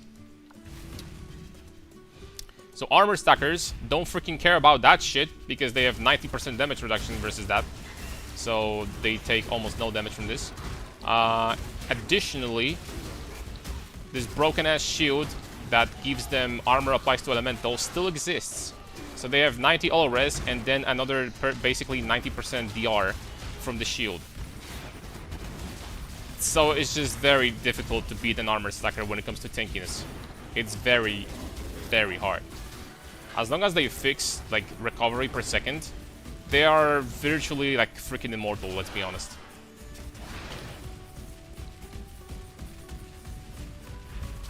They're virtually immortal. They still have counters though. For example, the ghost that blocks your recovery. This guy is a bastard. But other than that, they're immune to everything. They also have Mage Blood, so they're immune to thieves. So they're not gonna lose their buffs or anything like that. They are not reliant really on charges, like endurance charges. So they're immune to that shit also. Yeah. They're immune to chaos damage. Very easy immunity to bleed. Immune to poison.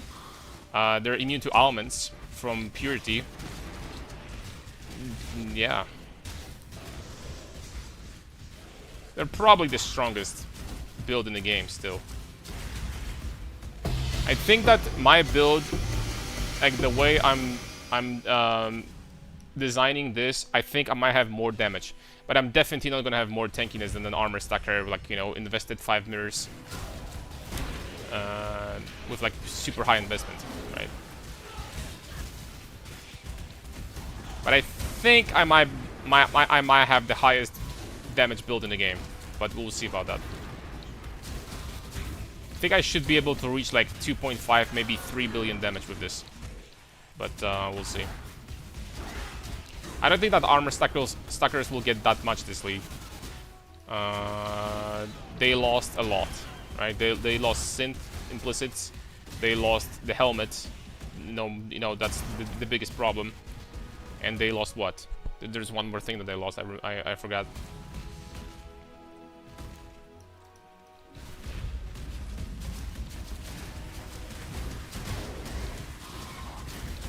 I've been super unlucky. I'm feeling simulacrums.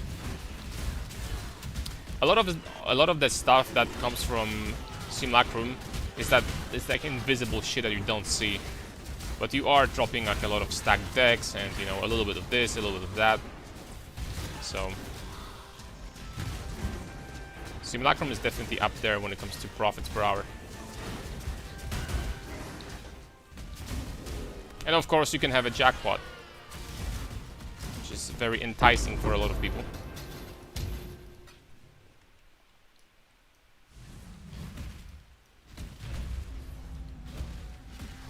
Of course we opened all stacked decks, as you should, at a House of Mirrors last time from them a couple days ago.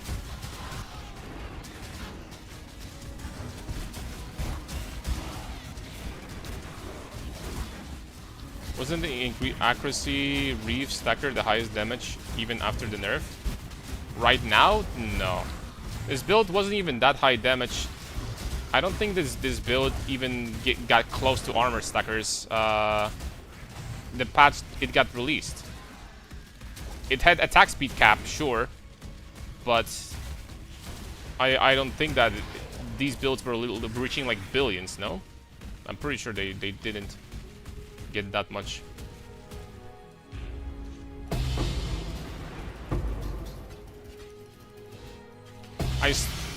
Oh, there we go. We got voices. I still regret that I didn't make a build, because that league that they released the accuracy stacking Hova. The moment I saw this item, I said to myself, damn it, that's freaking insane. And I wanted to make a video about it and literally make a build. But for some freaking reason, I didn't, because I was just like busy, you know, farming my character. And then the Palstion released the video 2 days after. I was like, damn it, man, I wanted to do that. I was so freaking pissed. I wanted to freaking make this character.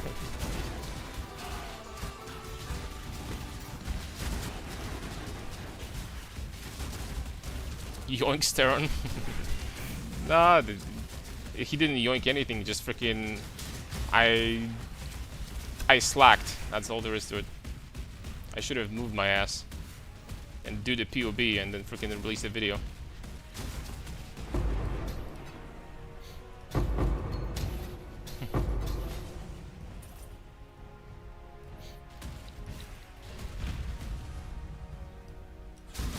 They were reaching billions even after the nerf. Show me the POB. I want to see a billion damage accuracy stacker. This patch. Or even previous patch, it's fine. Show me the POB or didn't happen.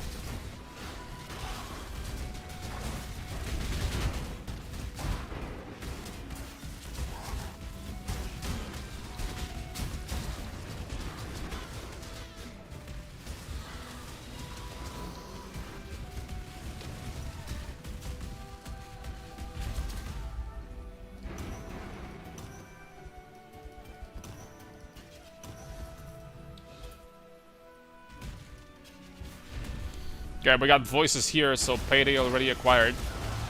The thing is that voices are going up, which is amazing. It's good that I didn't sell mine, because I have like 15 of them in stash, unidentified. It's gonna be some good money right there.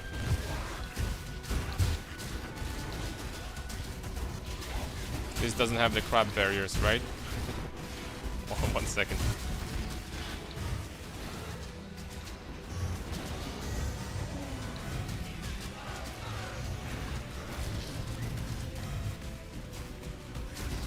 It's the crab barrier is a thing you usually get on helical rings. If on helical rings you don't have crab barriers, that means that you're good, right? You're good. Okay, give me a second. Just want to get that knowledge, honestly. But I've explained it to you where you can find it already. Didn't I?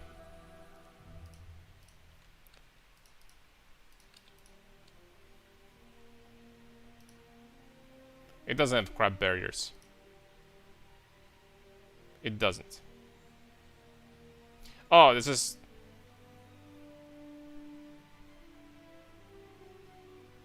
Is this Connor's current items, or what? No, this is just like in POB.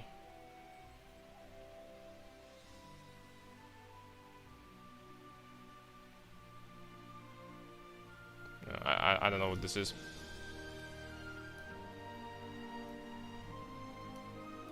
Anyway, but no, this doesn't. This was the last league after a 75% nerf.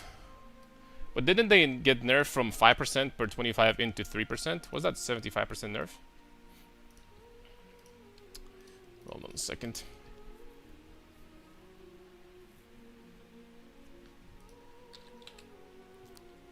Let's see. Okay, that's a billion right there. Let's see.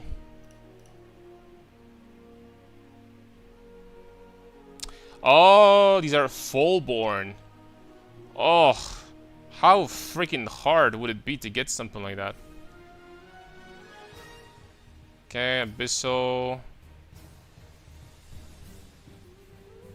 Okay. Okay. Just looking if there is some bullshit in here. Well, that's gone, right? That's gone. So let's just change it to something that is actually doable. So like 144, 30, I don't know, 7, and like 55 or something like this. Okay, so his damage goes down to 780. And also, let me guess. Okay, no, he doesn't have his... of course. Okay, so... yeah. So he is about 650. He is about 650 this league. Endurance charges, rage, Conground. I'm going to believe that he has all of that shit, right? Let's just believe him.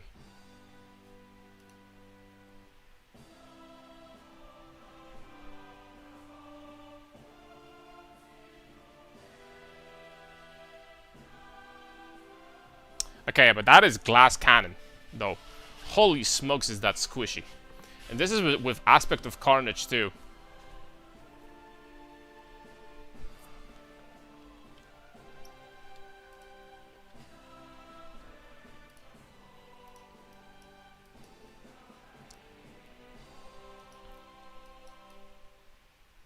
But it's 30 attacks per second with... It's definitely really fun to clear with this, for sure. I'm not gonna say no. But, yeah, they're definitely not as strong anymore. Still like a solid A tier build for endgame, but I think it just fell off out of S tier after the nerf. Because before it was S tier build straight up. But now it's... And also this build is like 10 mirrors. Well, this POB is probably like 10 mirrors or something. But yeah, it's still very good. But not that impressive anymore. On the last POB I sent you, there is nerfs. I think it's on the gloves and the weapon. This was the one before the nerf. But before the nerf, I'm like... I can show you what armor stackers were before nerf from like 3.20, I don't remember. When they had 10 billion damage, right? Before the nerf is at this point, it doesn't freaking matter. Okay, this looked stronger.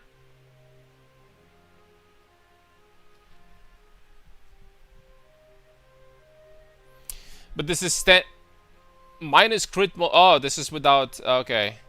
But how do you get 60 attacks per second, though? You know there's a cap, right? There is a freaking cap in this game. More maximum attack damage. The nerf?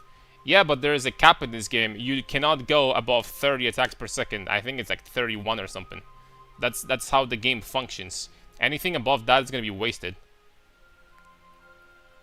So you physically cannot go above this number because that's the engine limitation. So I know that these builds were very strong, though. I know. I don't deny that. I was just merely saying that it's unlikely that they are comparable to strength for armor stackers at this point. Like, you know, this patch, I think, is true.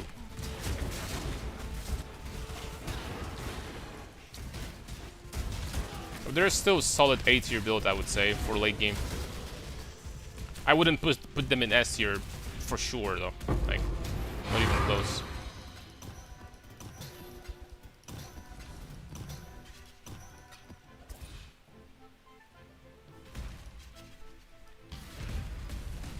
Was it fun when it lasted? Yeah, it's kind of a shame because, I mean, you could say that it was too strong, but I don't know. The GG has this habit of like nerfing builds that cost like 10 mirrors to be like insanely strong, and I'm like,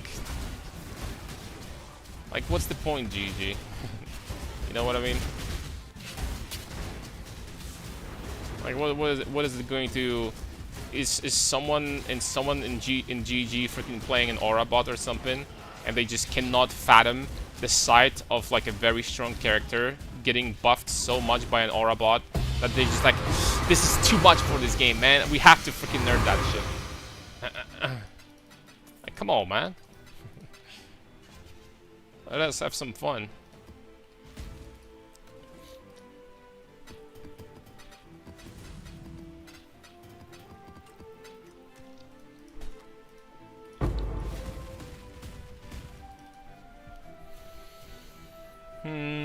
You can't play unless you get like 4K int and pay at least 2 mirrors. You could probably there is always a way, I know from experience, to redesign builds in a way that they're gonna give you okay effect just for cheaper price. There is always a way. But of course, you know, it's not gonna be as strong. But you could play any build like on a lower budget. Well, almost any build. You could even play armor stackers on lower budget. There are ways for that. So people are freaking league starting armor stackers. I think that Big Daddy also is like starting armor stackers straight up, and he's just using early on the helmet that gives you overcap fire that turns into armor or something. So there are ways. It's just they're just like not as strong. The way for armor for strength stacking, for example, for strength stackers to start is Brutus. That's how you start as a strength stacker. I think it's probably the best way. Deserves a nerf. It costs nothing to make int accuracy. True. Also, like this build got freaking nuked after they nerfed the ES scaling from intelligence by a half. Holy smokes, that was a big nerf there. That is extremely painful.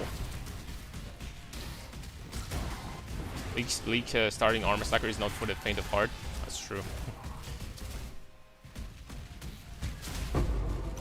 You know the reason why it can be done, and it's not like as bad as you guys think? The reason is simple, because nobody does that. It's literally the same reason why the Brutus League start is never gonna get popular, most likely.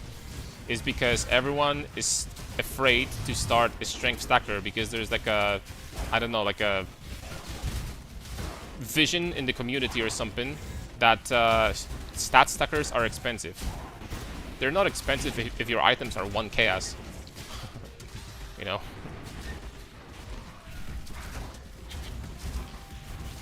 Therefore, we will be able to league start this build for a probably very long time, and it's always going to be cheap as shit.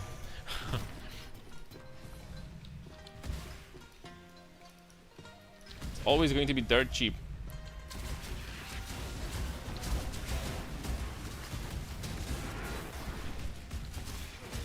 Yeah, that nerf was devastating, Stitch.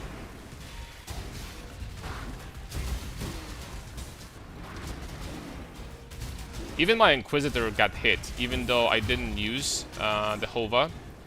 But I had like a strength int stacking Inquisitor. Even this guy got hit pretty hard by these nerfs. I didn't lose that much. I lost like 2 KES. I dropped from 17 KES to 15 or something. But let's be honest, int stacking had to get nerfed eventually. And power this time. And power is something.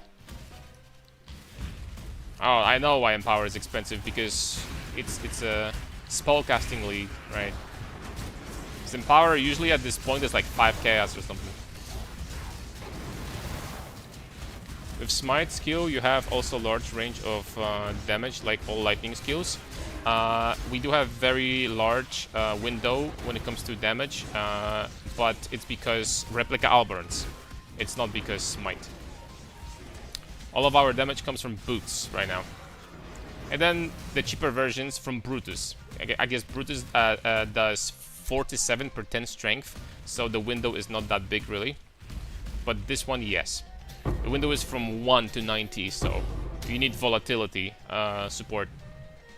You need this. This volatility support is insane.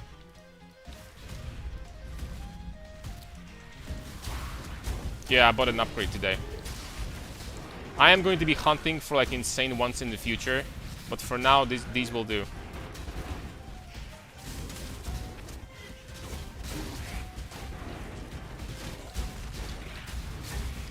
For now these will do.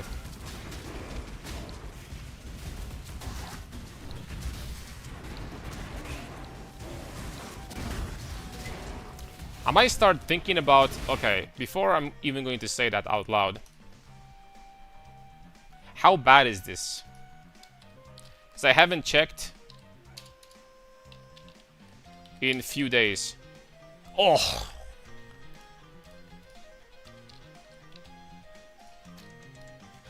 Oh.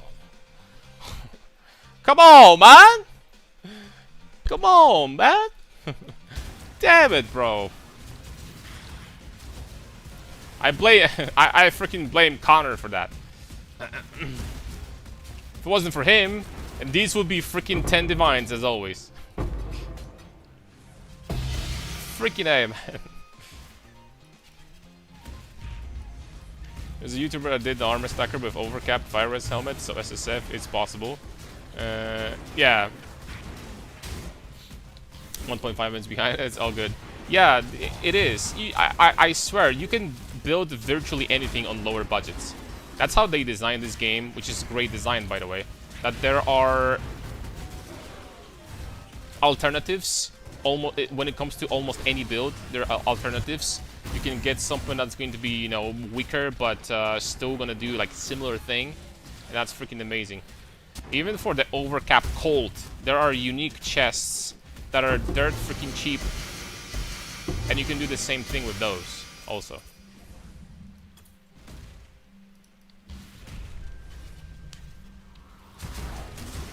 Hey, thanks for the build. I just made a build with 200D and it felt amazing. Very nice. Why is your version don't use split personality? The way I designed the passive tree, in the future I think we are going to be going for the third cluster, but right now I have absolutely insane amount. Oh, I should respect that, by the way. I have absolutely insane value from some of the nodes on dual strike. Like dual strike, this cluster gives me 20% more damage. These 3 points giving me like extra regen and 50% more damage. So yeah, just right now the way I designed it, not enough passive points, long story short. In the future, it might change. I mean, I have this version in POB over here, right? That is like... I don't even remember what I did here. Bada beam, bada boom. 3.28. Tank version. So this version is a Sublime. It has 1 billion, and on this version I do have 3 clusters. This one is with 1 passive voices though, for just unique jewels. And this version has 1.1 billion with some very, very high tank numbers. And I mean very high.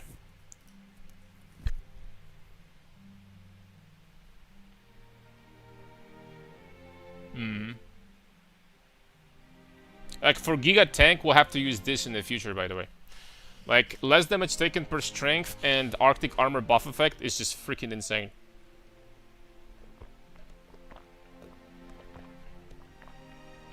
And PDR, that's gonna be mandatory. Without the Mortal Call, 40,000 max hit, and that's what I'm talking about.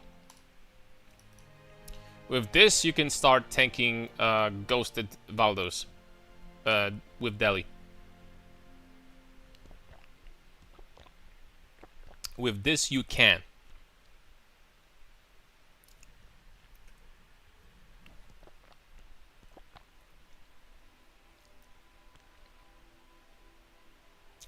Well, that's gonna be rough to get, though. This shit is gonna be rough, buddy. But other than that, everything else is doable.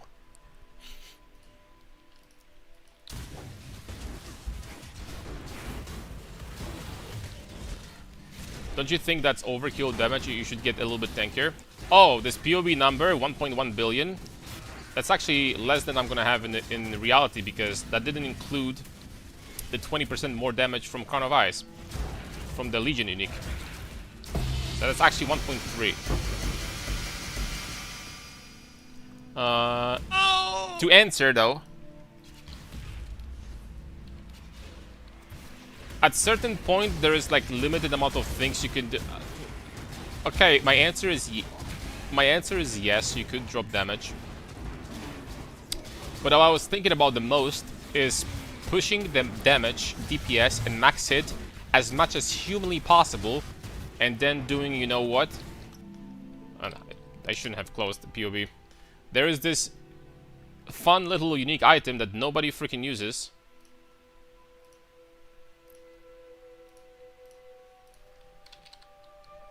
Name Taker. And once you reach some insanely high DPS, instead you can just use Name Taker and like let's just say, I don't know, corrupt it with extra critical extractions or something like that. Put it into the build and boom. You do still giga DPS, but all of a sudden, as long as you don't get one shot, you never freaking die. Because you do get your leech. You basically get like you basically get Volpacked with this sword without the negative. You still have regeneration, you get Volpacked. Because 5% leech from hits with this weapon is instant per enemy power. That is extremely powerful in Valdos. Exclamation mark mirror. Be quiet. But yeah, that's one option if you want to giga boost your tankiness. Then you just don't die in Valdos like freaking ever, unless you find this ghost that blocks your recovery. But that's the only counter at this point, right? That's the only way you get screwed over.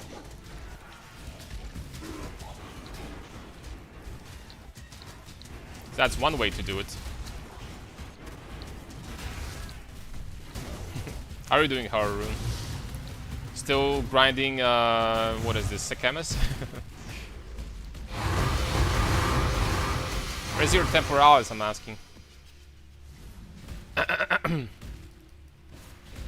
Asking me about mirrors, still not freaking having temporalis, what is this?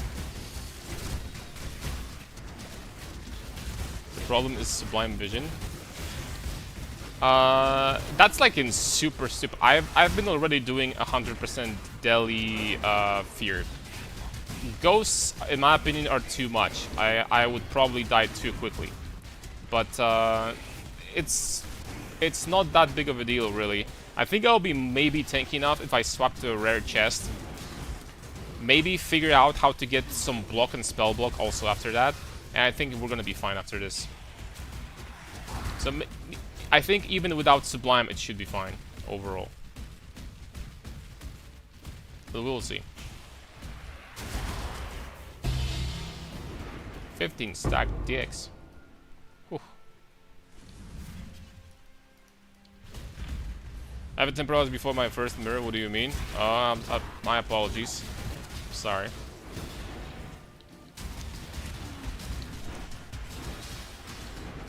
How's PoE2 going? Still alive? Or is it slowly dying at this point? Although, I shouldn't be saying much about PoE1. I saw the Reddit topic, and they've been saying that the last 3 leagues, 3.27, 28, and 29, have had really shitty retention. It seems like 3.29 is also the same. So I don't know. Apparently, people just want to drop divines left and right. If they're not gonna buff loot, then I don't know. Temporalis Mafia. There's just like a lot of enjoyers of Enigma from D2, I guess. Just teleporting left and right. I only played with Zenith version and wanted Death Knighter's skill. What do you recommend? Do you recommend any? I think Smite is really... Well, generally speaking, with this type of build, you can use any skill you want. So I would say that just experiment with the one you like the most. With this build, with my version, you can use Flicker Strike. We tested it on stream. So you can even do Flicker if you want. But I recommend Smite. Smite has good AoE, feels good to play, good damage. So that's usually what I play.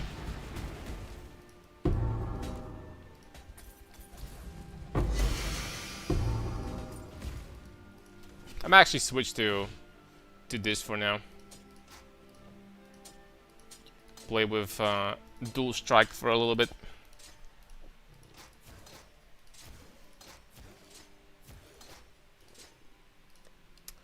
Bada bing.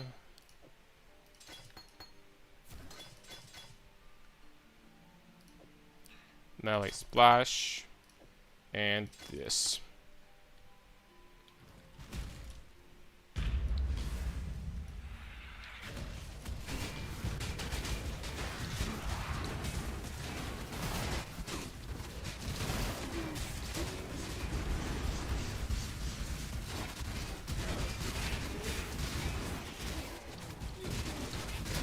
And that's the dual strike version. Also what I would like to call the DPS version.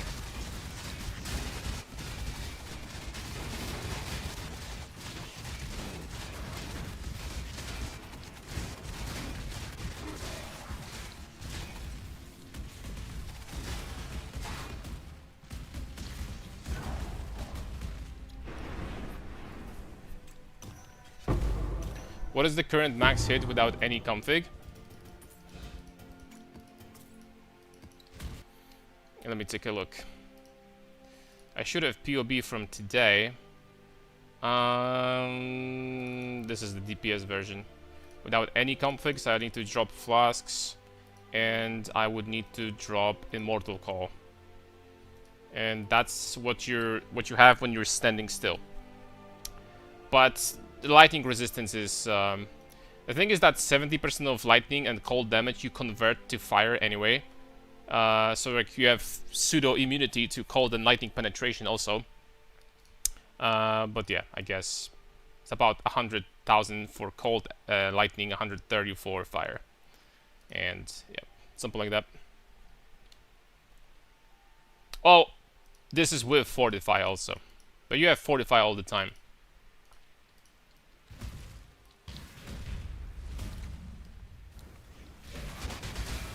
Any idea my POB won't take into consideration implicits from helical when crafting the item in POB? It's been like that forever. The easiest way to solve that problem is to just edit the item and put in the modifiers that your helical has. That's my recommendation.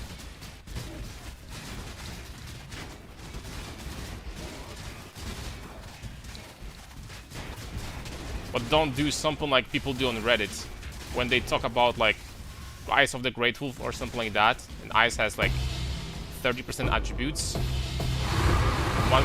One guy says 60% increased attributes, Eye of the Grateful. No freaking way. 120% increased attributes, Amulet. That's kind of crazy for stat stackers. 240% increased attributes. So people freaking love to do that.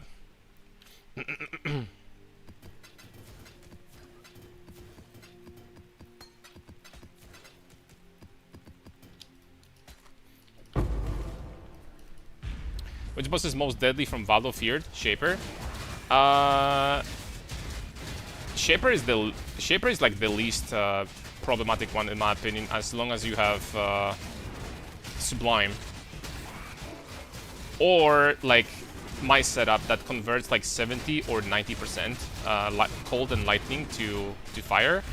And Shaper, his slam is not too dangerous. It's one of the lower damage ones, I think.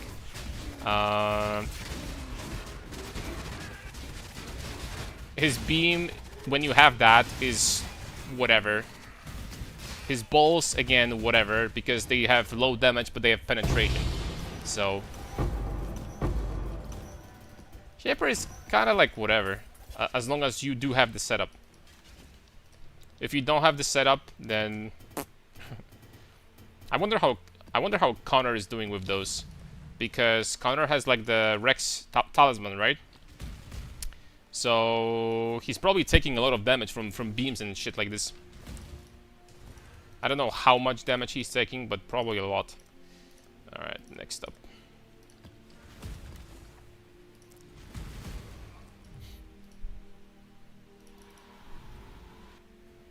If you wanted to use Mage Blood on this setup, what would you change, if anything? Mage Blood would be great defensively. Great way to solve defenses and lose some damage if you feel like you just don't need more damage, right? Which I'm very, very quickly reaching that point, by the way. But Mage Blood frees a lot of your suffixes on jewels because you get a permanent +9 fire resistance from Ruby Flask. It solves completely your problems with Chaos resistance because you have an Amethyst Flask. Like immunity to annoying debuffs you can get very easily with this. Possibly some other stuff, right? I just need to check exactly what would be great for, you know, this build or that build. But Mage Blood is great.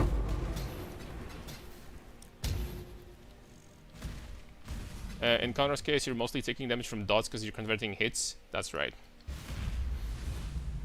So I guess that Shaper is hurting him pretty bad with his beam.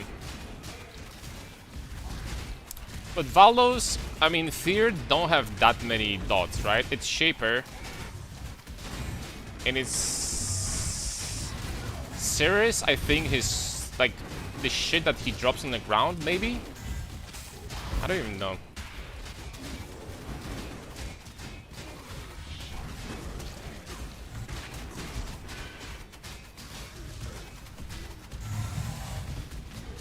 And that sounds like that's about it.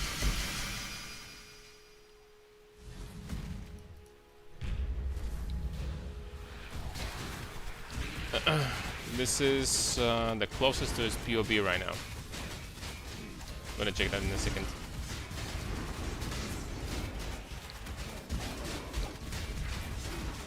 Tree Saber and the Cortex mob, I think. Yeah, Cortex also has, yeah, that's true. That's why Sublime is so freaking powerful, right?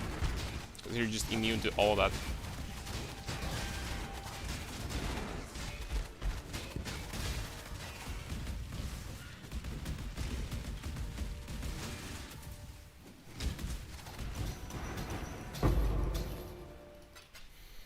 Okay, let's take a look. Zempic's worst nightmare. Let's do POB.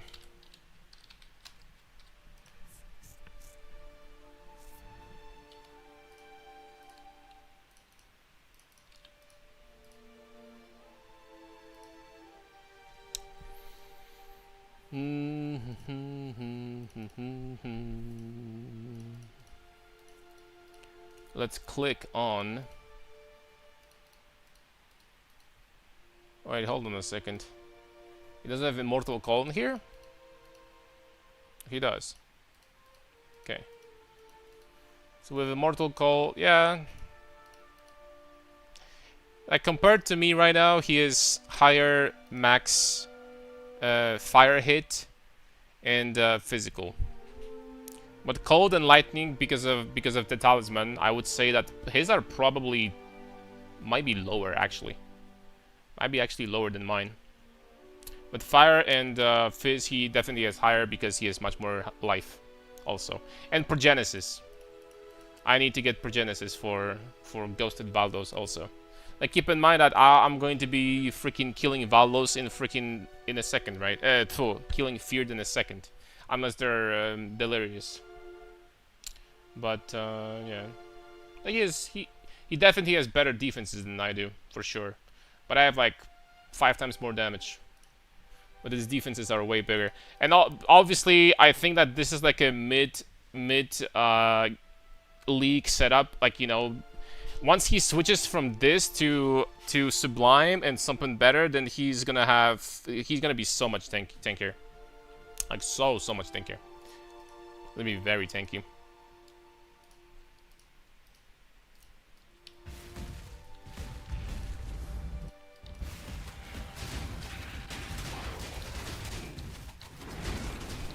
He uses Divine Shield with Rex Talisman, which makes a Sublime for hits, not dots. What? He uses Divine Shield with Rex Talisman, which makes a Sublime for hits, not dots. I don't understand what you mean by that. I thought Rex Talisman, you're pretty tanky with that, not gonna lie. Yeah, it is very good.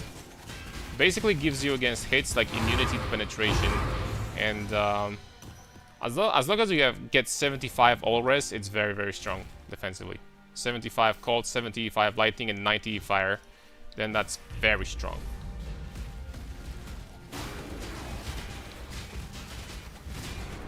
Rakiatas with 3 increased strength, double damage for 12 Ds. I guess it's a great deal. Sounds pretty good indeed.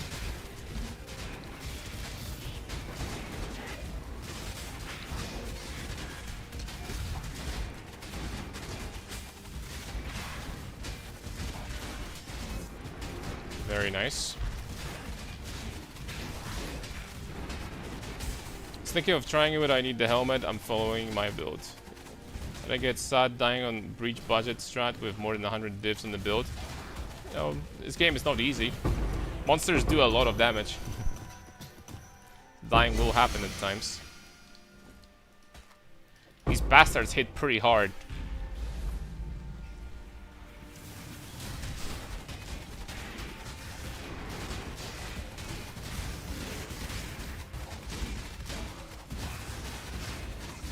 But I think that overall, everyone got nerfed since last league. Pretty hard. This is why I designed the strength stacker a little bit differently. To abuse the Legion uniques as hard as we can. But everyone got nerfed, man, because for super late game builds, the loss of synth implicits is freaking huge. For most of them. And on top of that, that's not even everything. Because on top of that, we lost the +1 support, right, from the from the Mirage or whatever. When you can basically get skills with 7 links. So we lost a lot of power. 1% chaos resistance without the flask up. That would explain. That would explain a lot. Nowadays, late game, I feel like back in the day, I don't know if you guys remember, like how PoE felt like, I don't know, like patches like, I don't know, after they added, like, for example, 10 acts to the campaign, right? In PoE, you basically could, like, sit at -60 chaos resistance, and in most cases, you wouldn't feel that. -60 chaos rest, no freaking problem. You can just play the game. Nowadays, it's completely different.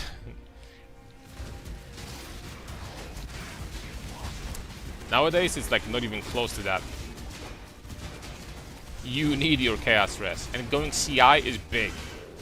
Going CI is freaking big also. Being completely immune to that shit, very nice.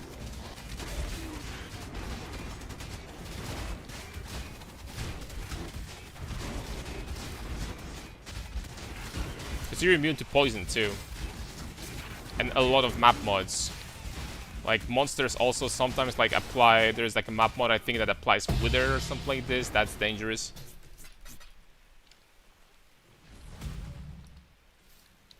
Nothing in this game feels better than just being immune to shit. That's all there is to it. As long as you're immune to something, like the character jumps up in overall, like how good it feels to play, like by 1 tier. At least that's how I feel.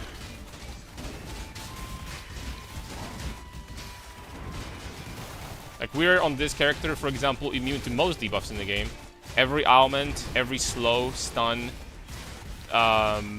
immune to curses also. We're not immune to bleed and poison, but we have 75 chaos res, and bleed can be just done with flasks. So.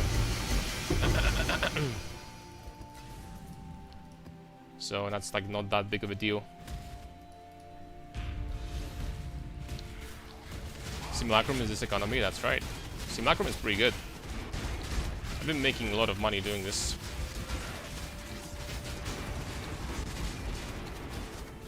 Past few days.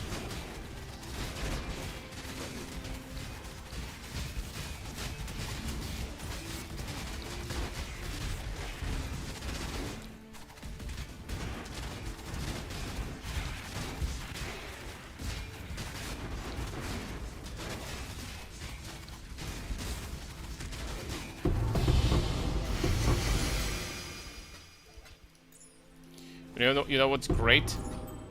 The simulacrum is not bugging today a single time so far.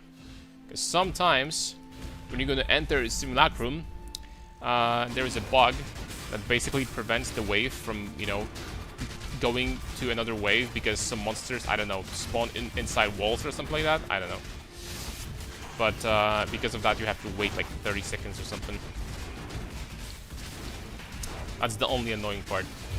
Doesn't happen very often, but sometimes it does.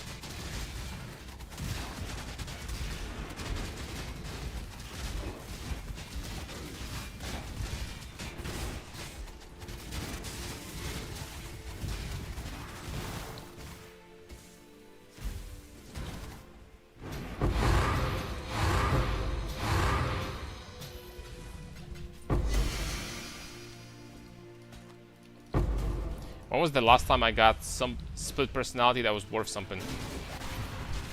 Holy moly. Can you help with the build? I'm stuck around 8 million DPS. Shouldn't I have more? You should. You should, as a matter of fact. Look, if you're gonna give me POB, I'm gonna take a look at it. Tell you what, you know, what the next upgrade should be.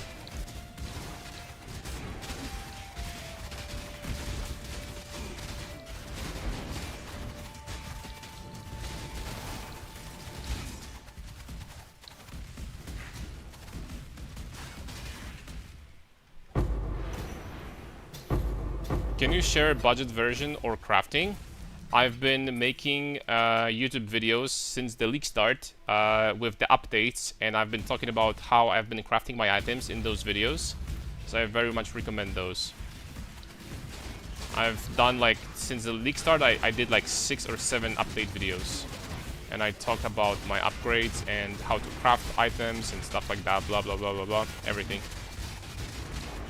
Unless... No, watching these is gonna help tremendously unless you have like a specific question.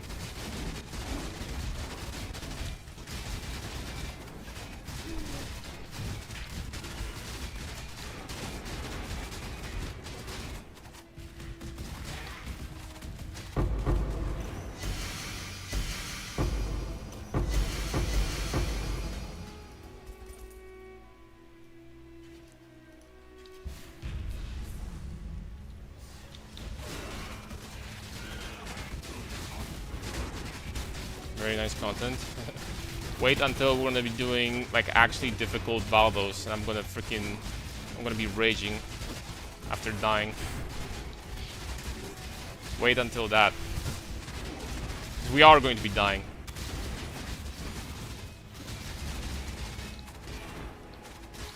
Unless I'm going to figure out how to cap block, spell block, and like get like a 500,000 max hit or something. Then yeah.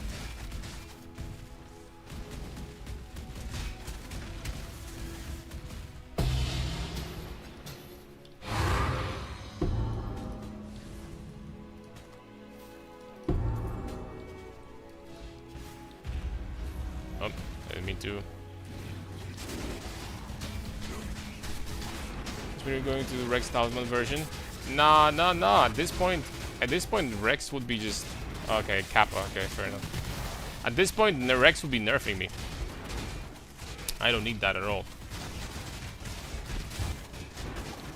You can do easier Valdos as is emo. Your damage is enough.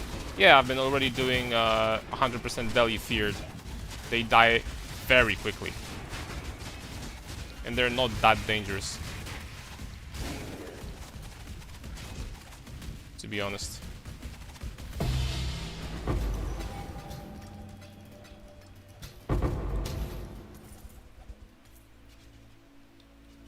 Okay, nothing this time. Honestly, this simulacrum was kind of empty. Not a single megalomaniac. That is very rare. Most of the time you do get... I don't know why he still has Rex instead of Simplex, to be honest. Oh, I have an answer for that. And the answer is very simple. He perhaps doesn't have a small amount, a very, very cheap price that you need to pay for Simplex, which is 300 divines. That might be the reason. Some pennies, you know, freaking peasant stuff. It's equivalent of loaf of bread, basically, in PoE terms.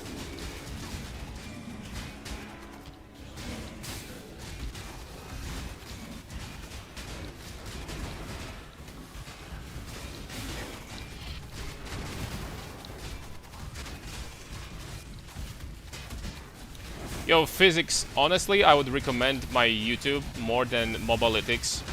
Because Mobalytics, I gotta be honest, I stopped updating. I had the different versions, and there are POBs in there, but I kind of stopped updating after the leak start. I've been like really focusing on just updating POBs on YouTube and stuff. On Mobalytics, I will update this guide eventually, but I will. Yeah.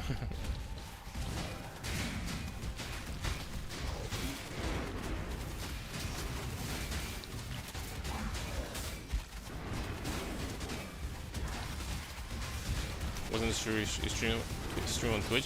There it is. Welcome.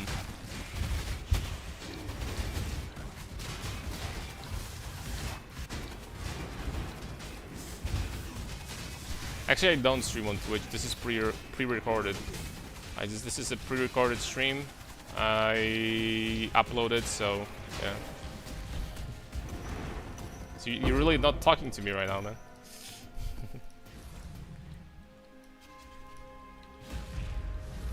Really think it's a good idea to swap from Brutus to Replica Alberns as soon as you get all the necessary pieces.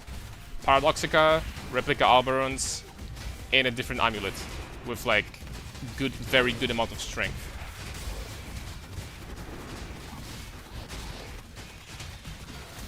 Let me think if there's anything more. Paradoxica. Well, you could get obviously Soul Taker also. I would say to swap from Brutus, save up about like 100 divs, and you're gonna be okay.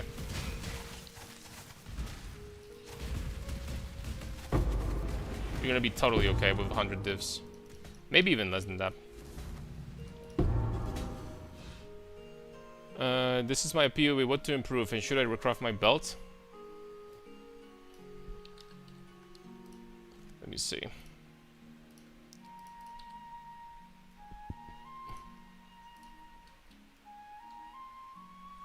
Ah, freaking stupid.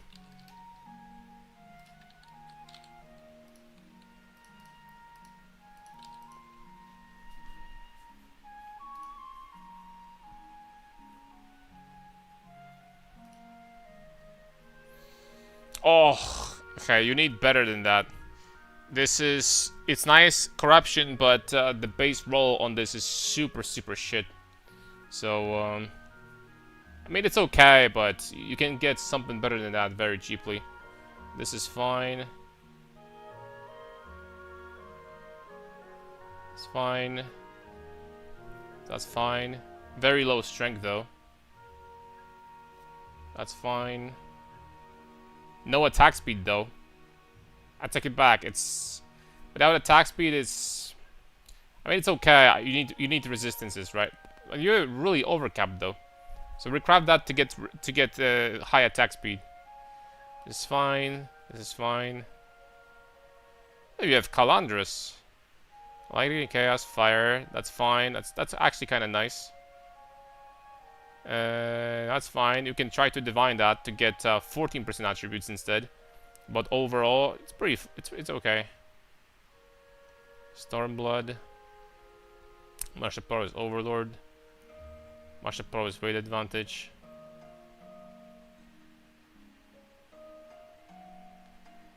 Surprise absolutely nobody.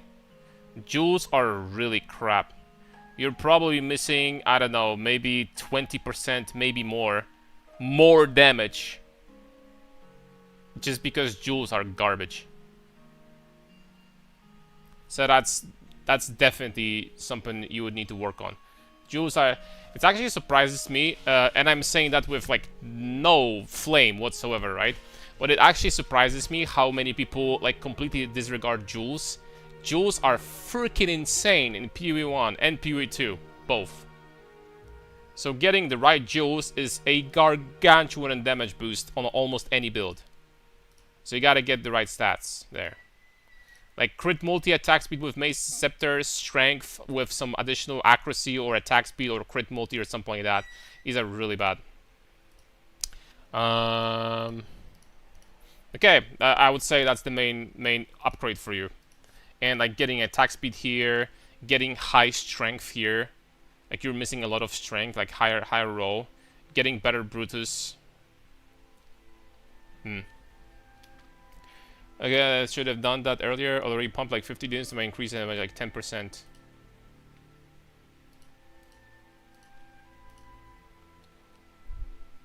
Is the paradox that you have like 5 divs? Okay, let's find out. Wait, no, that's not true. That's not right. Should be something similar. Yep. About that much.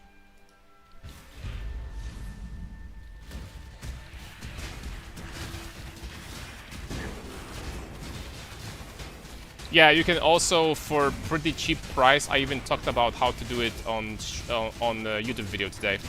You can, for pretty cheap price, get yourself very nice jewels and craft them yourself. And simultaneously probably get some profit. So I recommend that. If you want to see how.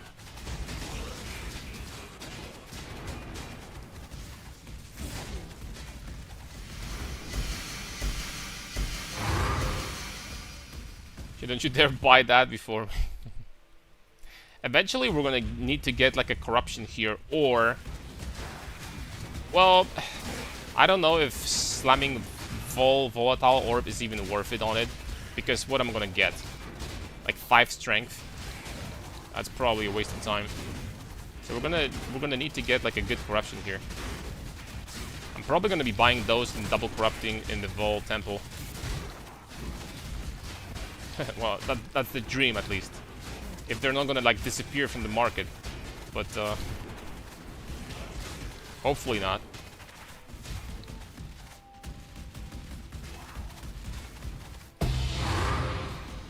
Or we're gonna be running Valdos with, like, the reward Paradoxica or something.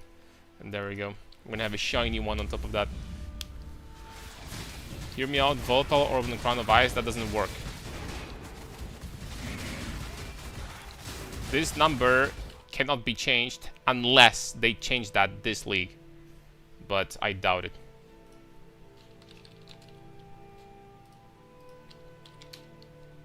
Wait, no, you can't even. This is just this just has this. No, it cannot be changed.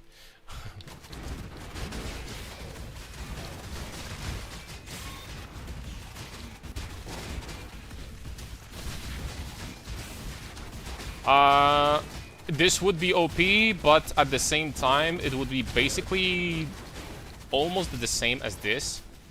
This Void Gaze from Legion, which is, I think, the best vestigial modifier you can get.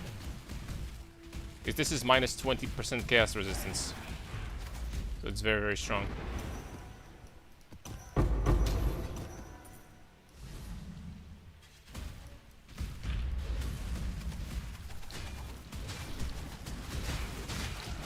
Could you also check my build as well? I'm stuck at 9.5. I barely kill tier 17 bosses. I have 91 divs and Alberons, but I want to upgrade before I made this work. Yes. Sorry, I didn't see that before. Just, if you're still here, just send me the POB.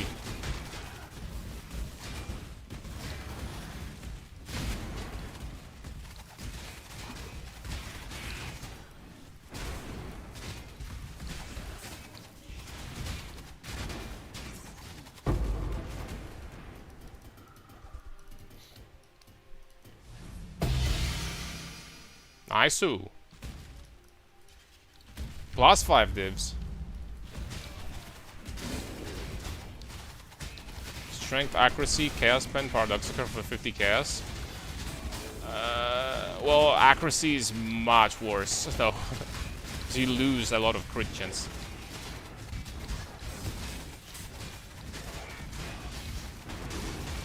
That's like an extreme budget version.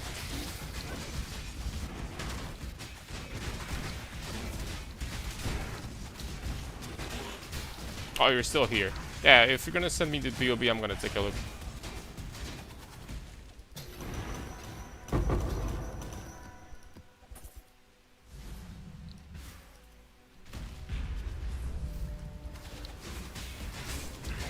Bad roll, but bad roll is better than no roll. True. If for some reason the market is going to run out of Paradoxicas with crit chance and chaos penetration, then true, I guess. I can't argue with that.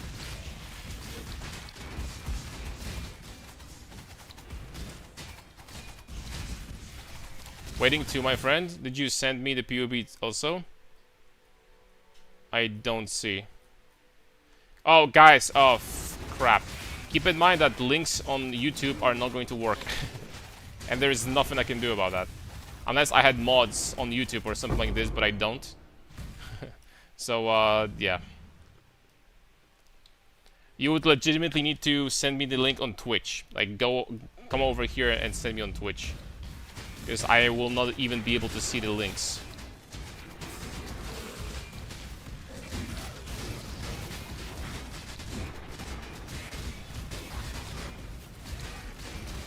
Completely forgot about that.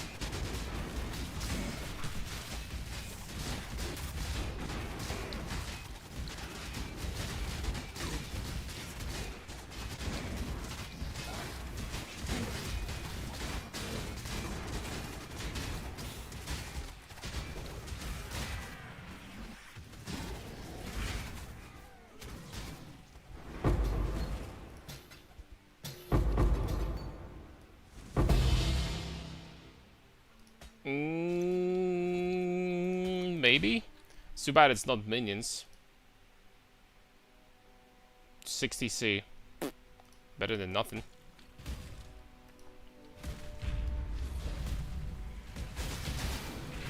Okay, hold up. Called the phone. Oh. I'm going to like just check very briefly. I'm assuming that the setup here is done properly. So let's take a look. Okay, good. You're doing the one with Smite. Okay, that's good. Okay, so you have the previous version, the version from before. Okay. Ooh. What are you waiting with Jules? This is like the biggest freaking boost. Is the Jules again. So try to get them as quickly as possible. Probably just get rid of this shit and get the Jules in. Jules are freaking huge. It's fine. It's fine. +2 aura increased damage. That's fine. But no attack speed again. This could get better. Oh, this could get way better. Look how overcapped on resistances you are. More strength and more attack speed and more life. These are really crappy. Okay. Amulet is very mid also. The one with increased T1 increased strength, T1 and decreased attributes and possibly some strength. I mean, it's not that crappy, but it's pretty crappy. It's not the best. Okay, this helical is decent.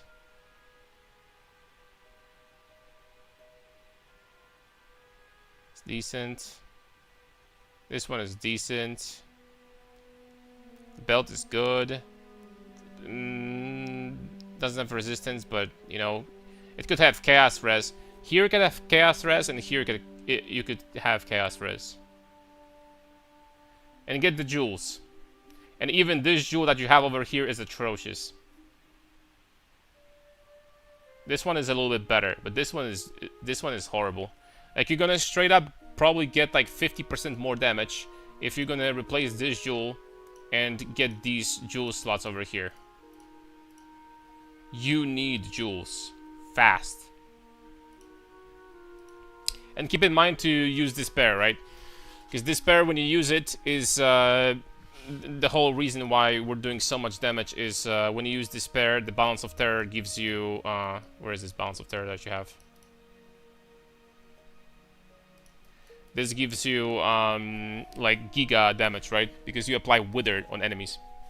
So hi House, I love how strong your build is as a new player. I just got to level 88. If you could look at me POB, you'd recommend to do I do too well, just be tanky so I don't die, so sad to die.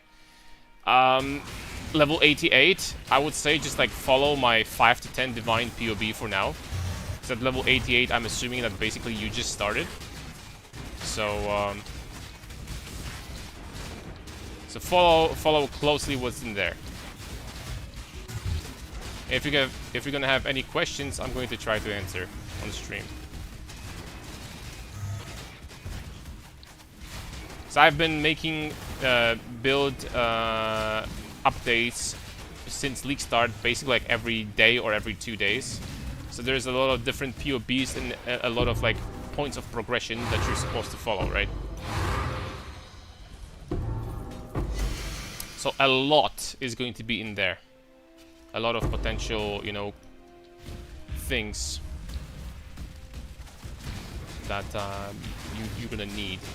And if something is still not gonna be clear after that, then let me know. Here's the second link. I probably need to recraft jewels. Came from YouTube, didn't want to upgrade before making it work. Okay, 1 second.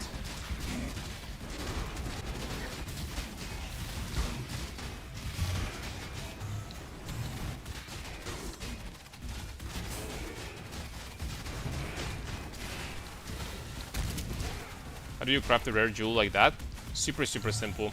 You buy a fracture from the market, crit multi, and then you just slap reforge life on the harvest bench. Actually, way easier than I thought originally.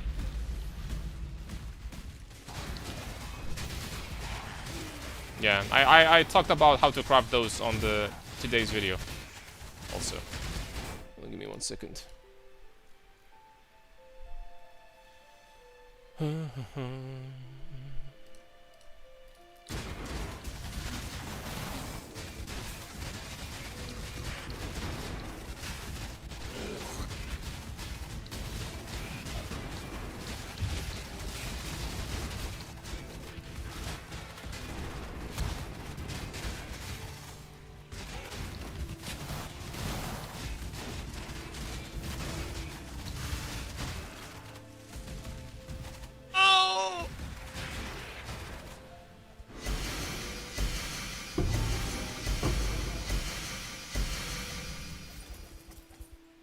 Crap, I forgot about, we're gonna do that in a second. Alright, let me check.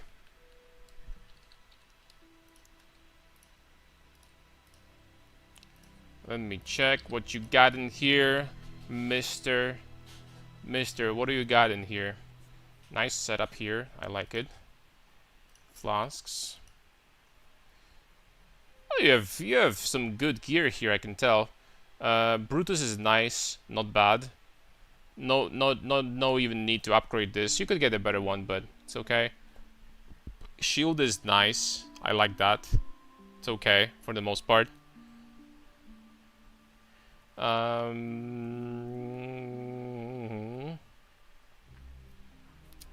Okay, nice chest. Nice. Very nice. Impressive. Very nice. Oh, that sucks. Oh, this is awful. A little bit better, but not much.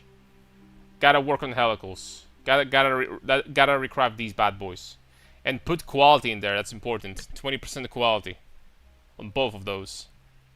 Vendor that ring.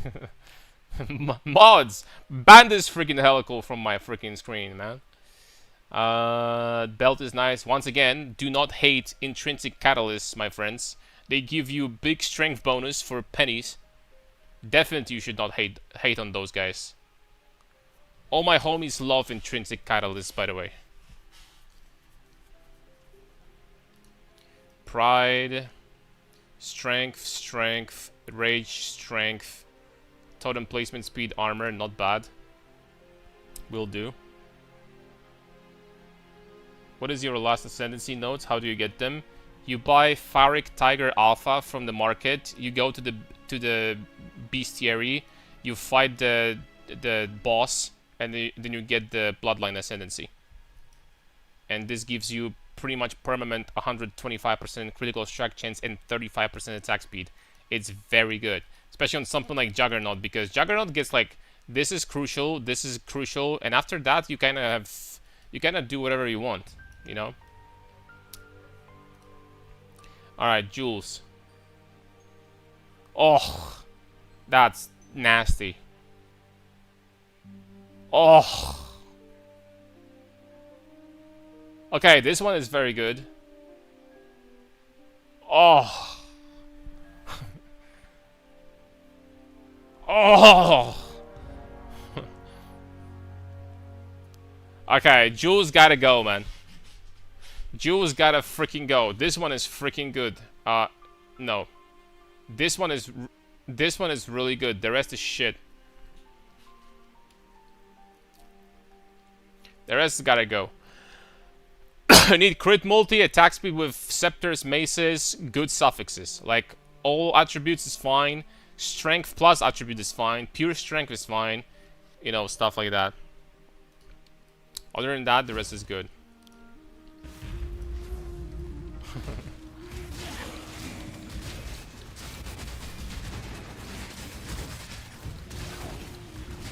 Should be okay if you see mine after. In like after next simulacrum, how about that? Remind me.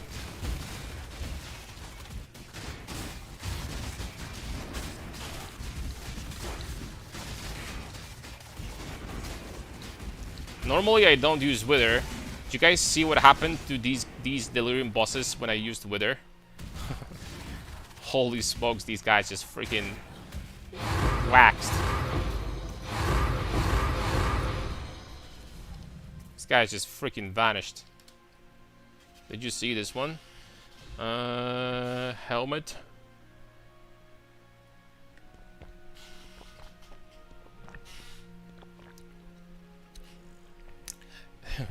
I'm going to make a prediction looking at your name. I'm going to assume that this is BIS for armor stackers.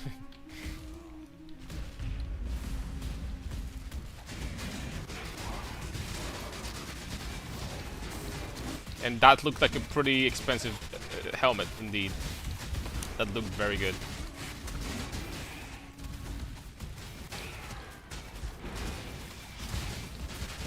But I know something that could maybe be even better this league for you. But it's not going to be easy to get, for sure.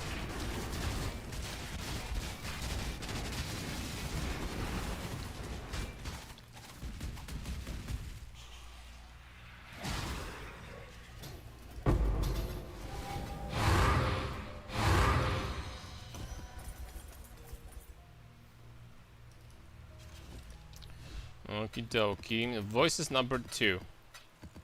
We've been getting solid amount of voices so far. 2 voices in 10 simulacrums, I think. 10?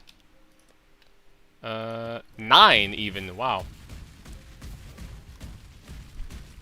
Nice.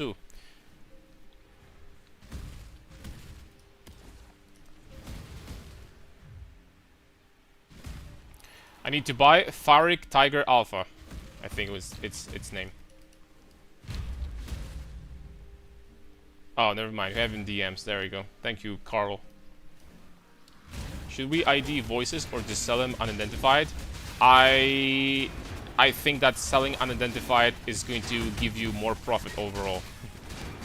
If you try to identify 1,000 of them, then you're pretty much always gonna get profit by just selling instead. Like unidentified. So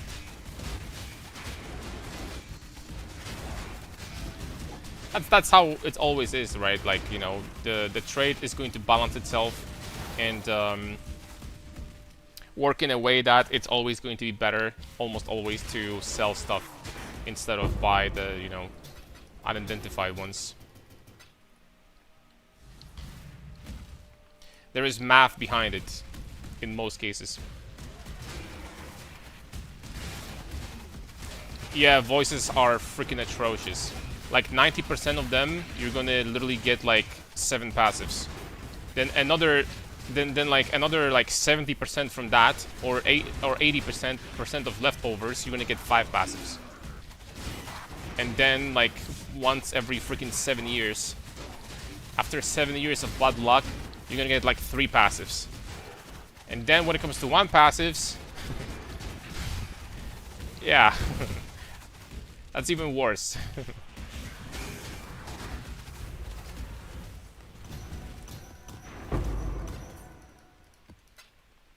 I mean, it's not that bad, but you know, it's... You can sell unidentified for 5 divs straight up, so the price is going up. So that's kind of nice.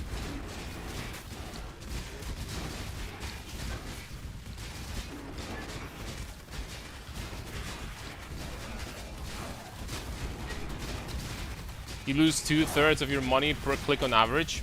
True. I can say from my experience, without seeing any data, that this is true. I have identified 3 passive voices in my freaking life since I started playing this game, and that's in 2013. Well, since they added voices to the game, right? Basically, in which was Delirium League 3.8, 3.9, I don't remember. But since 3.8, let's say, I identified 1 voices that was 3 passives. And obviously 1 passives. So, yeah.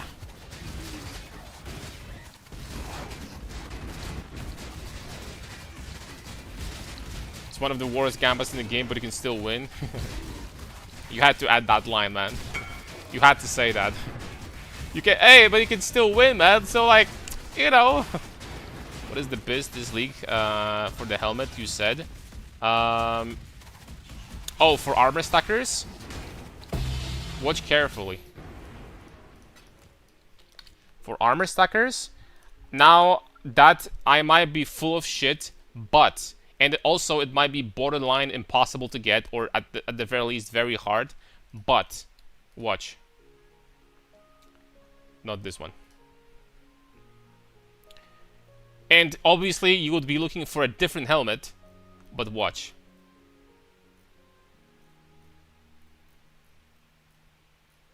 When it comes to helmets, you can get this. You can get this line. That is +2 socketed gems. If you are going to hit a double corruption on something like that and get +1 socketed gems and +2 aura, bro, on a good helmet that on top of that gives you bonus to socketed gems, bro, you're gonna put an enlighten or like empower or eclipse here, and they're gonna be freaking level 9 or something. I think this would actually be like the biz helmet for armor stackers. And tell me where and if I'm wrong. You can't get it with the enchant, no? I don't know. It's just my prediction. I have no idea. If this would actually delete the if volleying this would delete, I have no idea. I mean, we can hold on. We can take a look. Vestigial, corrupted.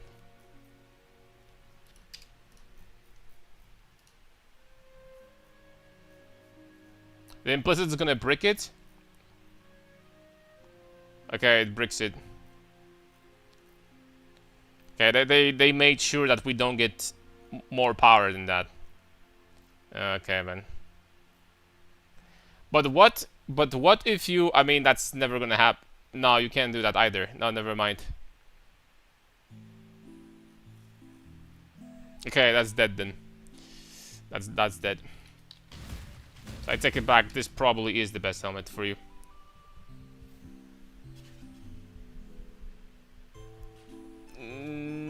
Yeah, probably.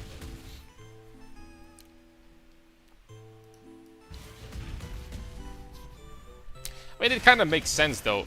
They're not adding any content at this point for quite some leagues. They didn't add any content that's like that would make you want to push your character further.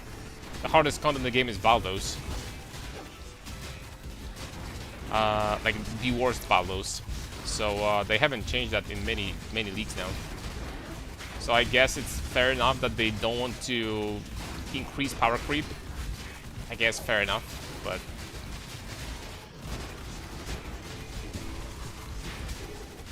But you could still get that +2 on a helmet that gives you plus... Is there a unique helmet that gives you +2 socketed gems?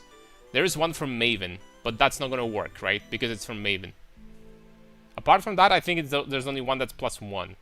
So that will give you +3 levels to Eclipse or Empower. Maybe that would still be I need to see it in POV. I doubt it, to be honest. And you would lose a shitload of ES also. So I doubt it.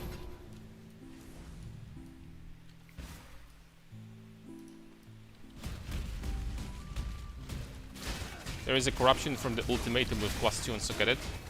Yeah, but that's like, it's so hard to get the helmet that that you want with this. That's like almost inconceivable.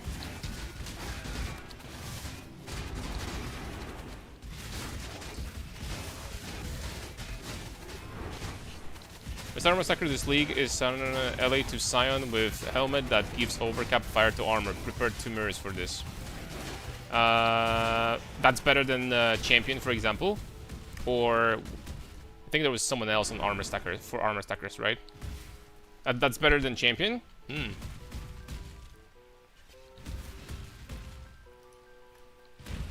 So what do you do on this Transcendence also? Because if armor stacker doesn't do Transcendence, and he doesn't really need physical conversion to something else because he's not taking damage from Fizz anyway. So what's your PoE in game? I need to ping you an item.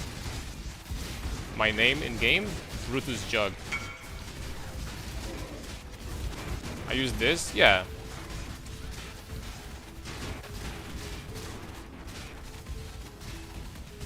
This shield is busted. How much damage do you have? How much damage do armor stackers get nowadays? And I'm talking about the shield version. With armor applies to Ellie shield.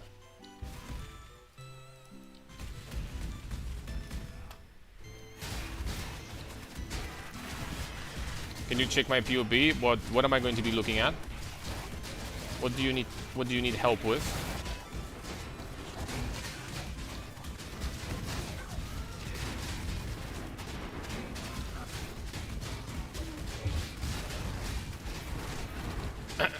Yes, I'm gonna check, but in a little bit there's someone else that I need to check POB.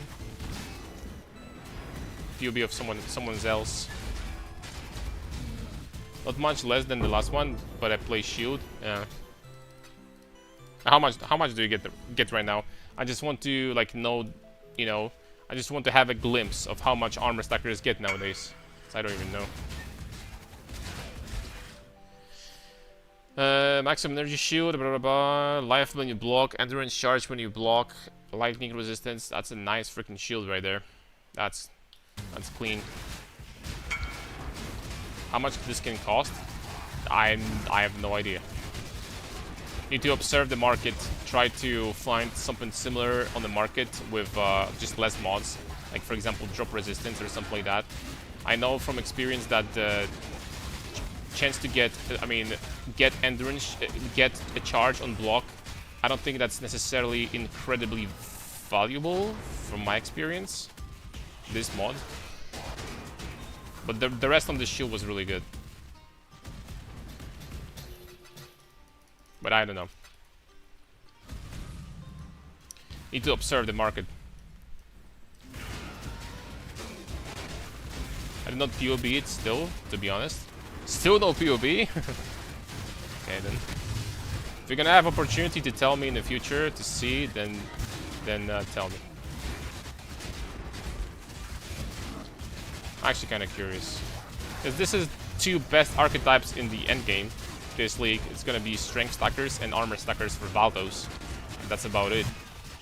These are the top 2 S tier builds, right? Unless someone is going to figure out something else, but like, what? Like what? Like, let's be honest.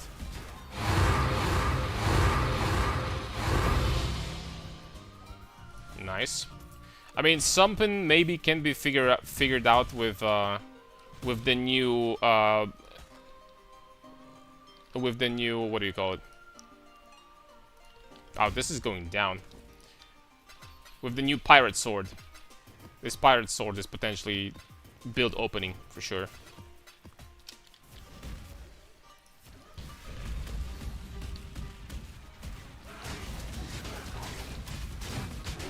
I'm going to check it in a second, Blitz. 1 second. And Snitch also prepare yours. I'm gonna finish this simulacrum and check both of them. If you play double swords with Nimbus Molten Strike, you get 150 million DPS. On armor stacker? Oh, you can get way more than that. I'm pretty sure. Unless armor stackers got nerfed this hard, but I don't think it's that bad, right?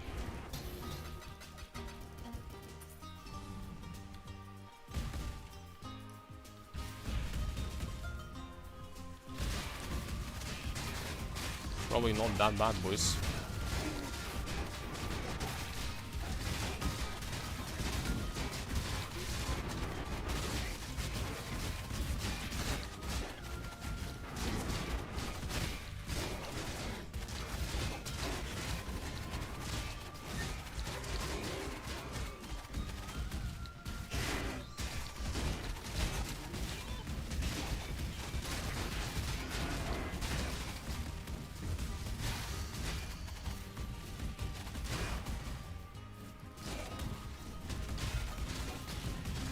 We're bosses.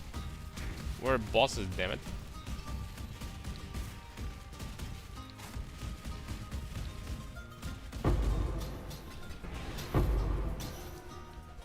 Tempered by war on a 20% strength jewel. Holy, someone steal that jewel from him. Quick. Quick, guys.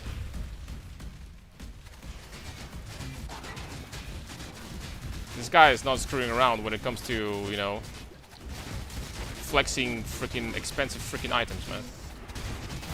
This guy doesn't screw around. I can get an 80% conversion with just Watchers missing. What, like 80% cold and lightning to fire? No. You can get 70% with a shield, 90% with Watcher's Eye, and without a shield, 100% with Sublime. I don't think there's anything else in this game that does conversion from cold and lightning to fire, unless I'm wrong.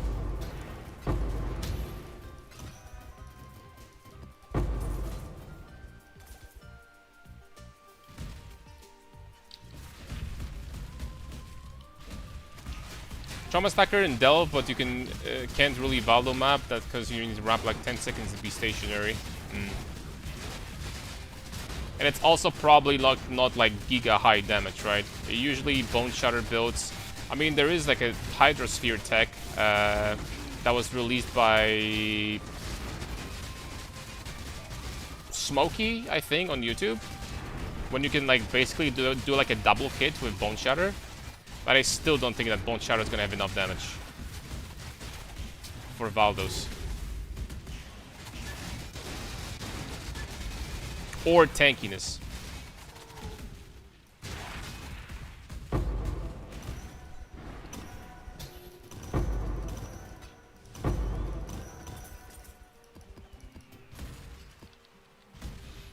Okay, one more wave. I'm gonna check your POBs, boys. 25% conversion on the Reliquarian Ascendancy, I think. That's not how it works. That 25% conversion that you get from the belt basically is like a separate modifier. So enemies near you convert 25% of their damage from, like, you know, whatever to fire, physical to fire. So this is not going to like stack up with physical taking ass on your character, unfortunately. That's not how it works.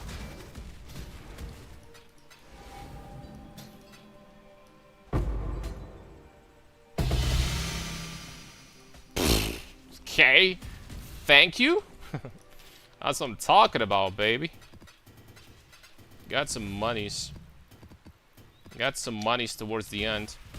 Alright, we are going to measure the profits because I think this was 10th simulacrum, but but before that I'm going to check your stuff. What's up, Uwu? Hello.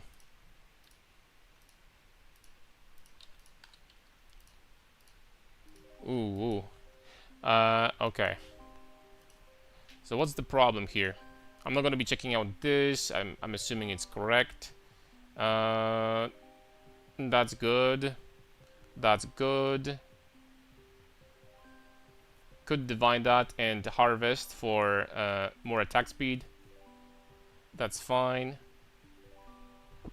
good. +1 is okay as long as you have to use. You have to use. I'm assuming you are. You have to use Greater Ancestral Call and Melee Splash, or get Melee Splash from here. If you only have +1 non-vol strike skills, target one additional nearby enemy. You have to. Otherwise, your clear is gonna feel like shit. This is obviously, unfortunately, you know, a really bad roll, but you know, it will do for now. Amulet is fine. Still. Ring is okay. Life would be nice here, but it's okay. This ring is a little bit worse, but I'm assuming you need a lot of dexterity.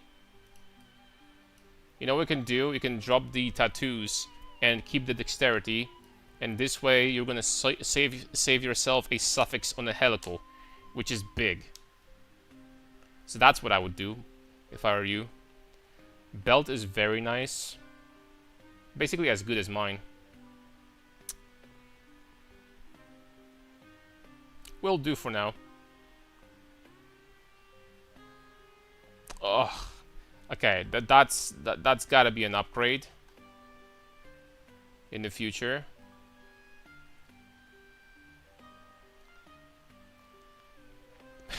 That's not good. That's very nice.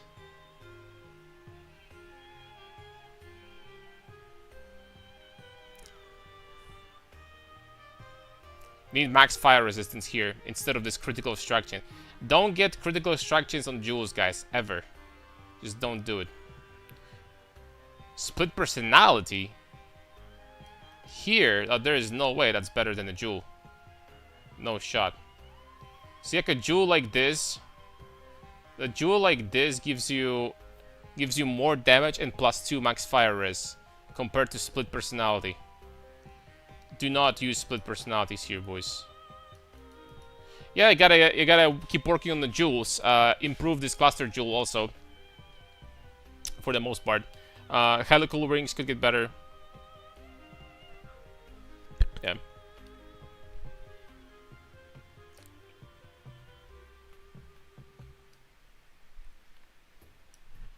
Smithy. Okay, I'm going to take a look at Snitch first.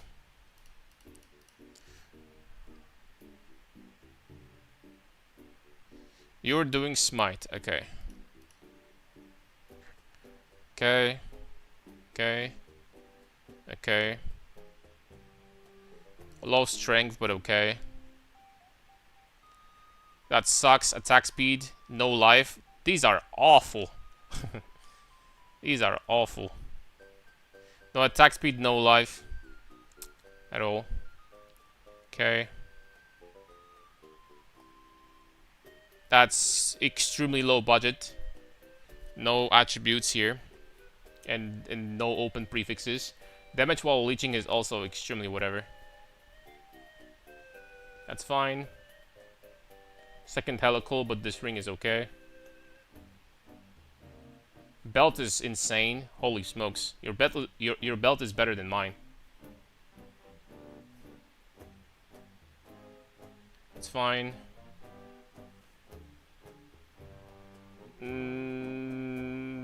That's fine. That's fine. You can divine that strength to 8. And the jewels, as always, unmistakably, are freaking garbage. You guys hate getting like 50% more damage by just getting good jewels on your builds, right? I swear, every single and I say that like as a half joke, right? But I swear, half 90% of the POBs I check have freaking shit ass, garbage ass jewels, man. You guys hate getting 30-40% more damage from good jewels, right? Just work on jewels, boys.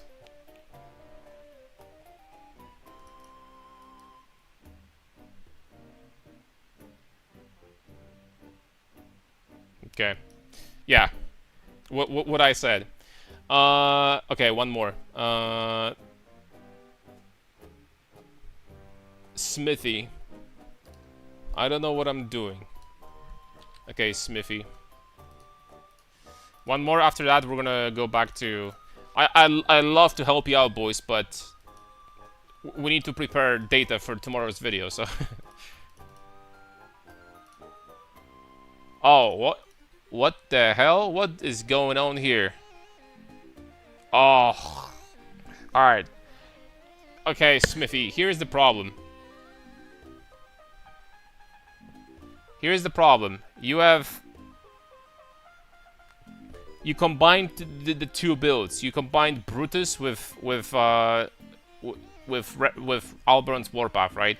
With Paradoxica with Brutus. The way you gain damage on the Brutus version is from Brutus. The way you get damage from the Replica Alberon's version is from Replica Alberon's. So basically, right now you have no damage at all, right?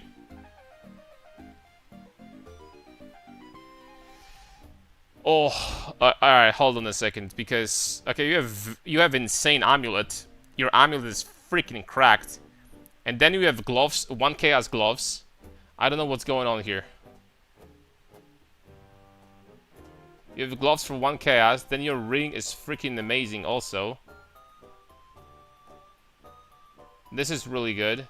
Where do you get these gloves from? What is that? +2 aura is fine. I just had 1 hour to craft everything, not finished. Okay. You need... Everything is going to be fine as soon as you get Replica Alberons. This is where all your damage comes from. See, you're gonna get a pathetic amount of additional 1900% more damage. That's gonna help quite a bit. You know? That's gonna help for sure. So you need these boots, right? And other than that, like for the most part, stuff is looking okay. But let me check my favorites. So Jules. Okay, this one is like I've seen worse today for sure.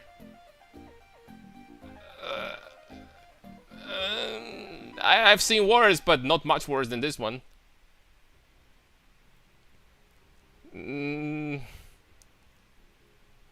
Get some freaking crit multi on your jewels, please.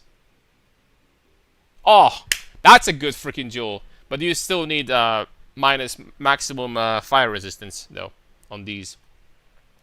But yeah, for the most part, that's what you gotta do. Alright. Okay, so we're going to take a look at the profits. How do I craft the large cluster jewel? You need information from the scratch, or do you have already like a fractured base?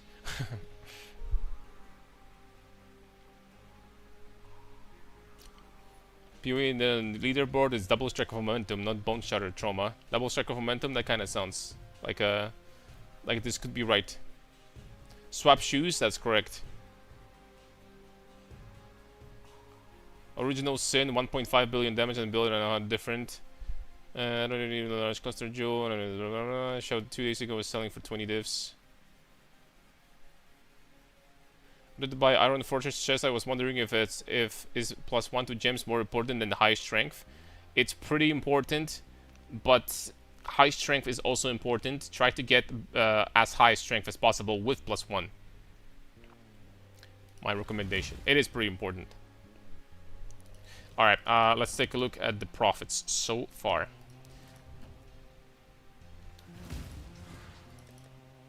That being said, I need to count the jewels. We have 1, 2, 3, 4, 5, 6, 7, 8, 9, 10. Okay, 10 megalos and 3 voices. 10 megalos and 3 voices. Strands. Everything. Okay, so they're also counting these, that's fine. And power 186 chaos, that doesn't seem right. That seems like a little bit more than it is in reality. 337 stacked decks. That sounds about right. Alright, so it counts everything without voices and without megalomaniacs. Well, let me see if there's voices somewhere.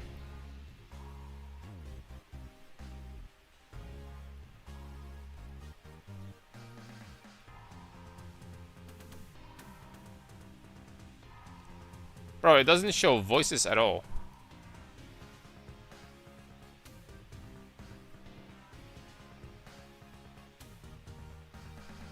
You know what? Is there like a better program for that? I don't know if I can trust this. I don't know if I can trust... I mean, the max roll PoE exchange never failed me before, but I'm not 100% sure.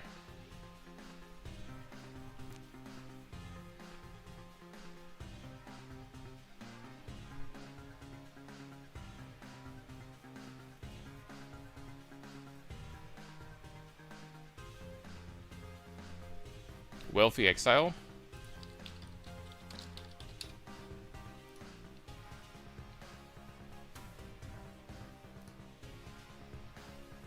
Hold on, give me a second. I'm going to authorize this thing. Okay, hold on. Tabs, snapshots. It's only going to have tabs in here. It does not have, apparently, like the regular ones. Oh, hold up. I lied.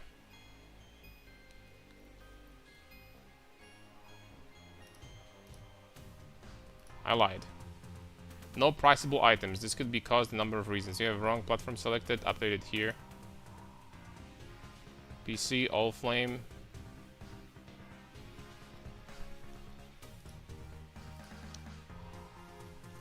Everything seems to be about fine.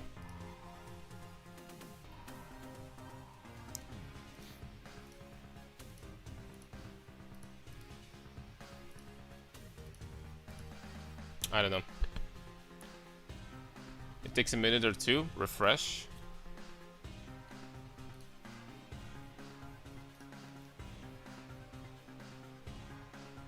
Okay, there it is.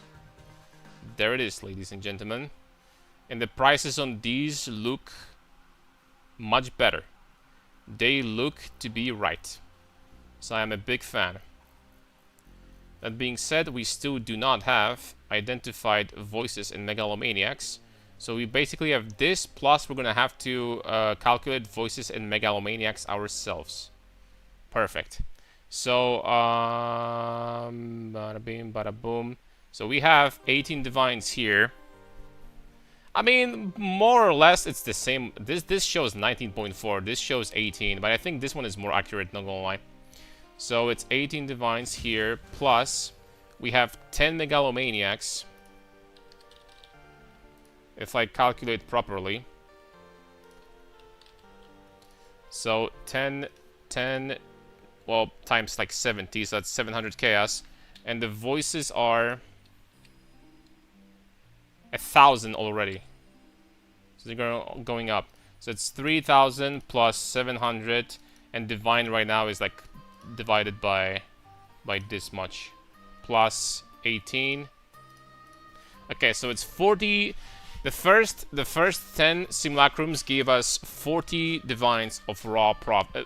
It's not raw profit. It's profit, and then we would need to deduct the cost of simulacrum, which is whatever, right? So it's 40 divs in 10 simulacrums. Bro, that's... I know I got lucky when it comes to voices, but that's unironically almost 20 divs an hour.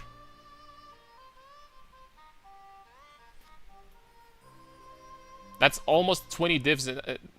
Okay, you know, with cost and with everything else, that'll be closer to 15 divs an hour. But guess what? That does not include leveling gems. It doesn't. So it'd actually be close to 20 divs per hour so far. That's what we've been getting. I'm dead freaking serious. Okay, let's continue.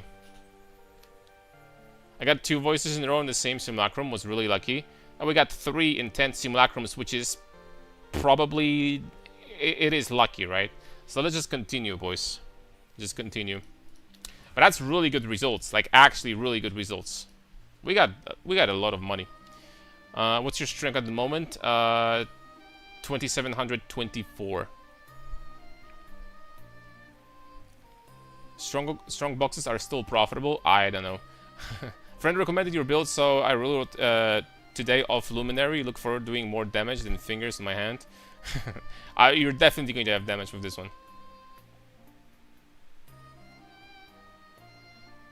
Saw the VOD and you almost died on random spell projectiles.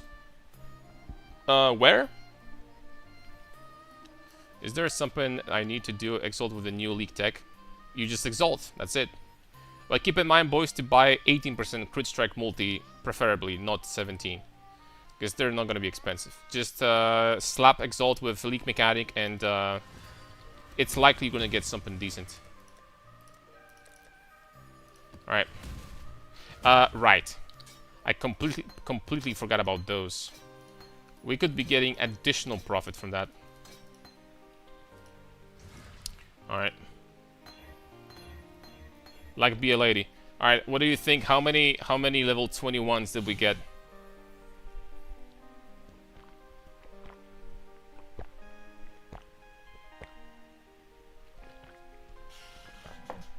What happened to crafting the cluster part?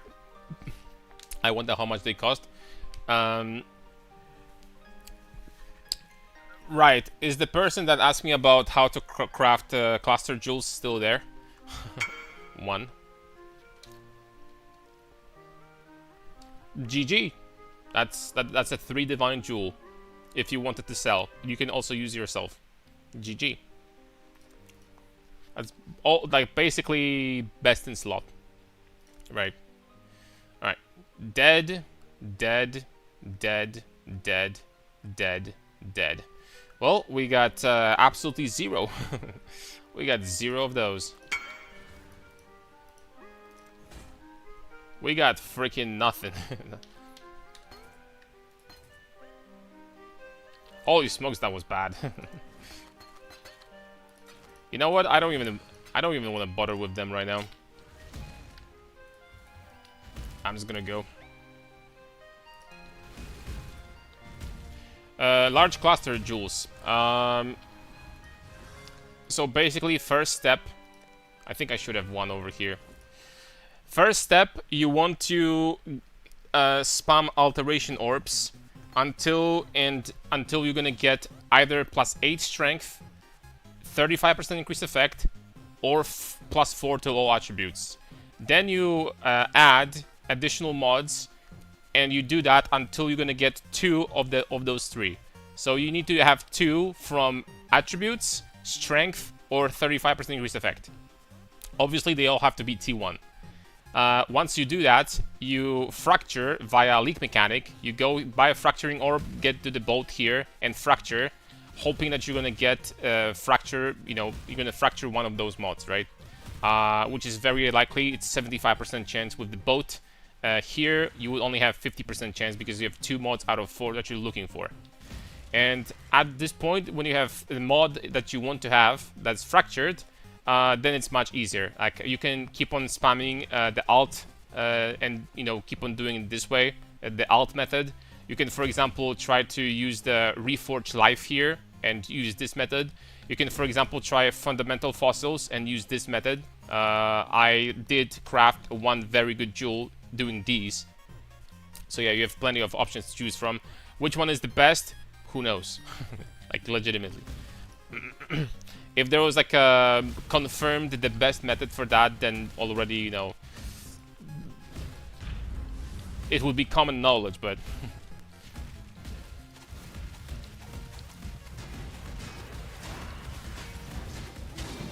the node Shining Justice, what do you get concentrated round from? What, you're asking me, or this? From, I don't even know where it is. From Rational Doctrine. It's very powerful. This gives the build very high amount of life regen, 10 per second, plus curse immunity, plus a lot of additional accuracy. A very strong combo in my opinion. Makes the build feel very comfy because you're immune to curses, you have massive regen all the time. It's not even bad for damage, so because you do get a lot of accuracy, which is attack speed. Then with Pristine and Fundamental, got nice one with 35% refranks, Fractured, Life, Strength, all attributes, all T1 less than 10D craft, kinda lucky. That's best in slot. That's 10 out of 10 right there, basically.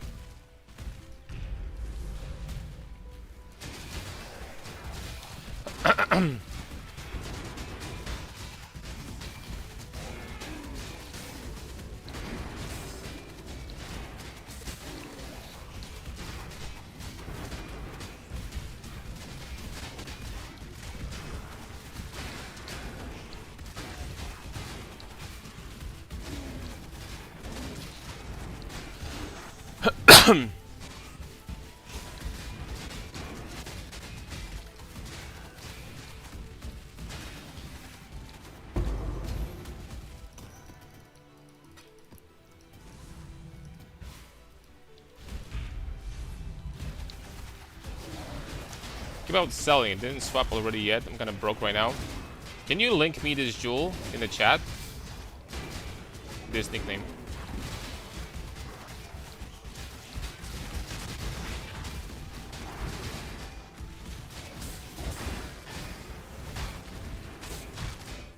If you're in game even.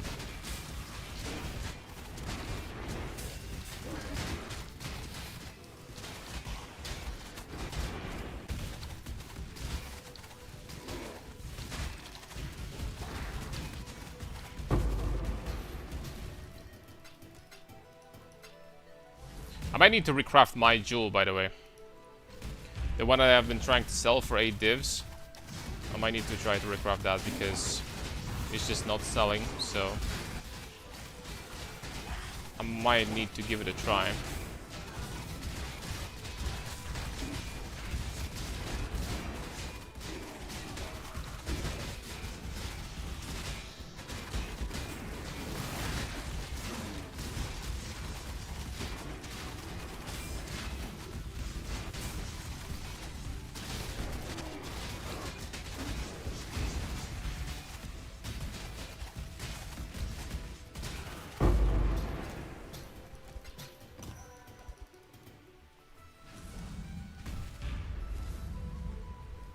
Apparently, I don't know how to whisper. You sure? You just type this monkey, this @ and then my nickname, and then space, and then the message.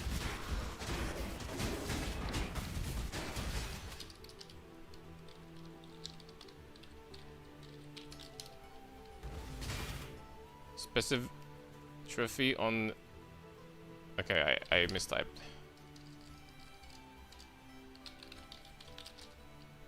There we go.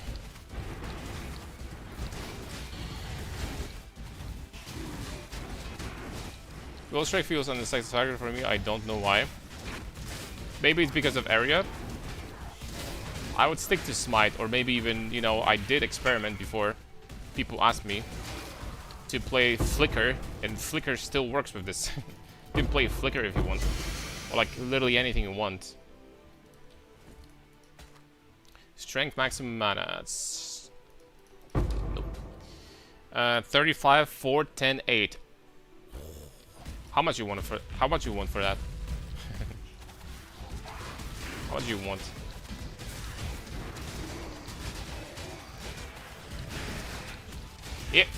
If you're selling, you said that you were considering if you actually wanted to sell. So I was thinking if I want to buy myself or craft another one.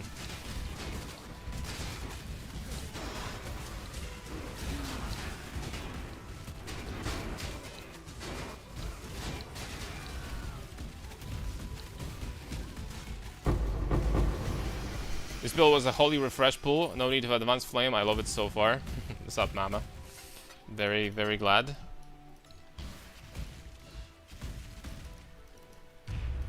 You know, in the past, I had a history, I have to say, of playing builds with Soul Eater. Because Soul Eater is like such a fun mechanic. Like being able to like basically zoom insanely fast and stuff like that. There's always something about it that I love. But the fact that you can combine that on something like Strength Stacker that already scales really freaking hard is... that is fun. A little easier to get into. I will try farming Nightmares for now. Perfect. Tomorrow I would expect the video on simulacrum farming. It turns out that the profits on simulacrum are actually pretty insane. I'm not gonna lie. Possibly one of the best farms in the game. Like, I'm not even joking. There is a reason why simulacrums went up from 30 chaos to 60 in the last 2 days. And the cost is like, what, 30 chaos extra per simulacrum is nothing, right? That's just nothing.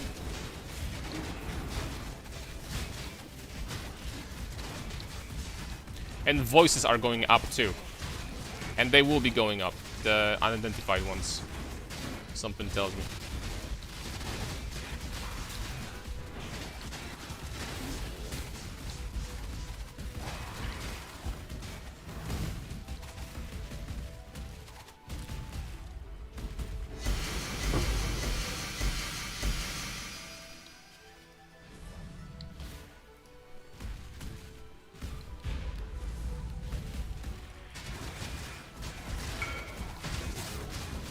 Tell chat to buy this from me. Buy this from Uwu, chat. Buy that belt. You see the name already on the screen, so you don't need to see the stats, right? Just buy it.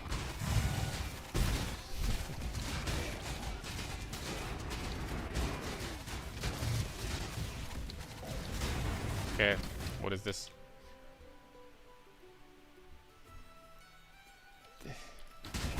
I don't think it's gonna sell that for 80 divines, but it's a good belt. I like this one. Probably not for 80 divs though.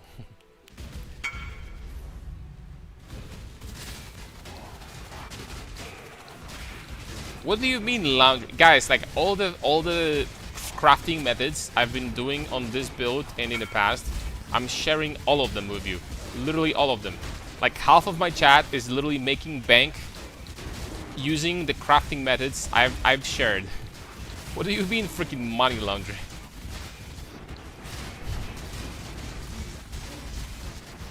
What do you want from me, guys?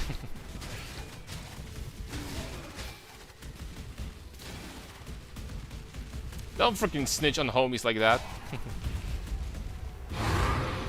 I have a mech tier belt for the swap and an open prefix. If I slam Warlord's Orb on it, it can only add a prefix, right? If you only have... But is the belt just like a hunter? Or is it like a hunter warlord right now? Because if it's a hunter warlord, then you cannot slap Awakener Orb anymore. The Warlord Orb anymore. You can't. But yes, if you don't have any suffixes open, then you will only get a prefix, yes. That is correct.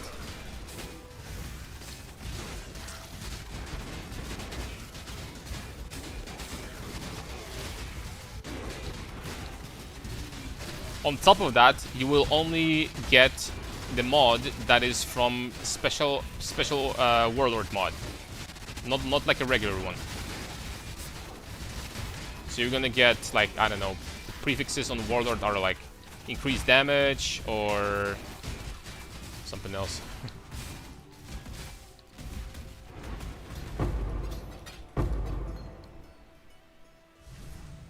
Hunter with attributes, strength, chaos res, and shitty prefix including one crafted, then yes, you're gonna get Warlord.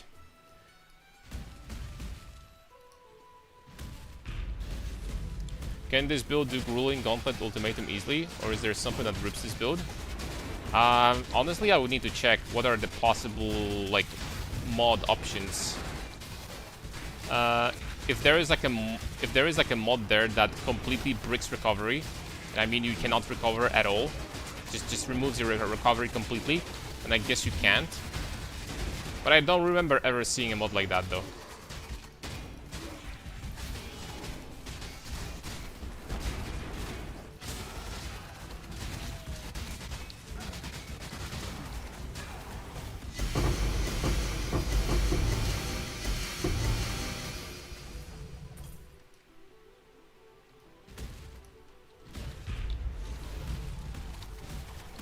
How much would the belt I send be?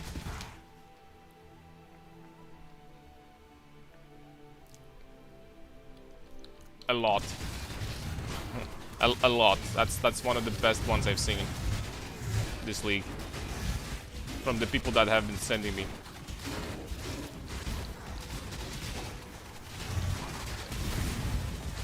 There is one that says 90% reduced recovery on tier 2.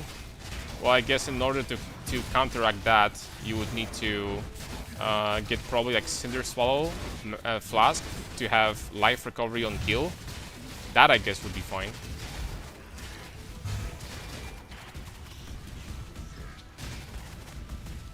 And it's still 90% recovery, not 100. Also, I guess there is one pretty simple way to deal with that. Now that I think about it, you could just get, instead of this, you could just get on a second weapon slot, you could just get Claws with life on hit. And maybe even Watcher's Eye Vitality with life on hit. I guess that would completely solve the problem. Yeah. Okay, so I guess no recovery would be still fine.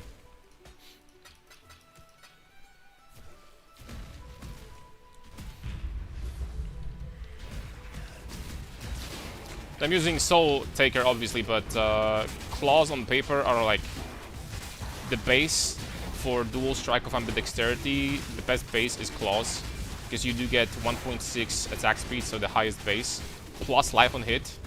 So that's really nice.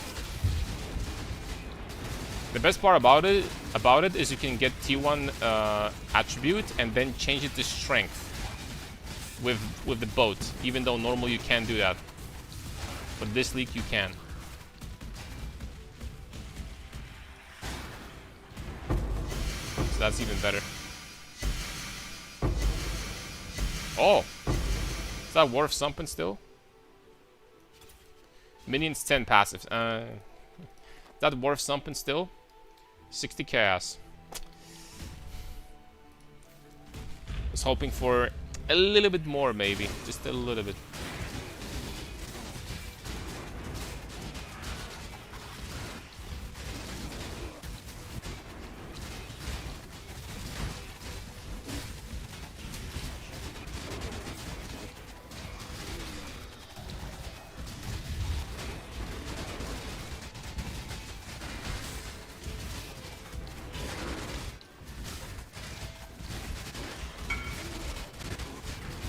You think a replica Alberons would go down more? I am not so sure. I think this item might stay more or less for how much it is now. Because a lot of people slam volatile Vol Orbs on them. Which means that people keep on buying more and keep on buying more. 2120 Blink Arrow. Freaking Bama? Is that still a thing? No. Apparently it's not.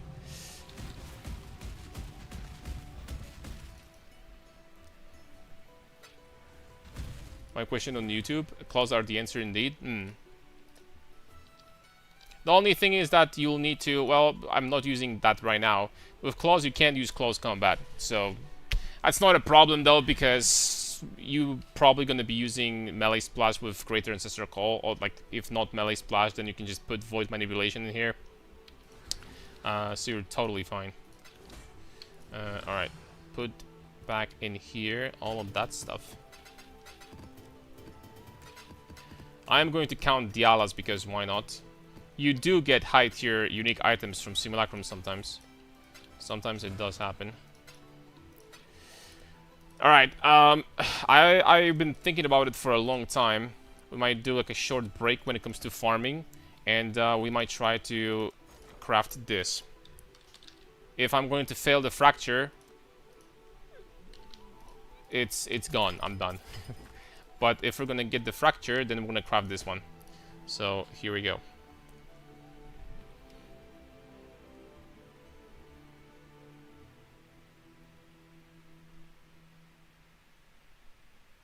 Wait, hold on.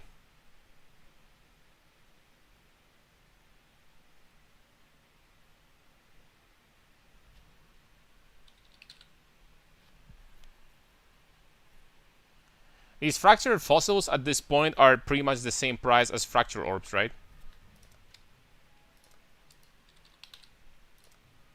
No, they're still not.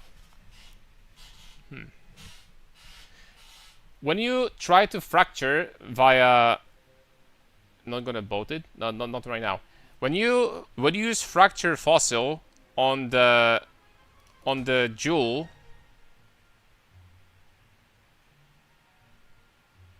How many options do you have? Do you get 2 or 4? Because that would be much better. That's basically guaranteed success every time. You still get 2. Okay, but that would still be cheaper, right? Than fracturing orbs. That's the only difference. It just would be cheaper, right? Because that's better. Alright.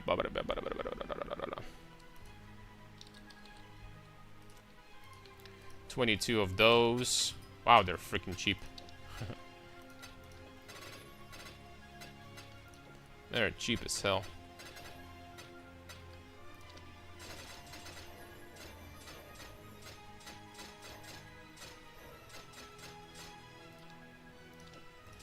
I like be a lady.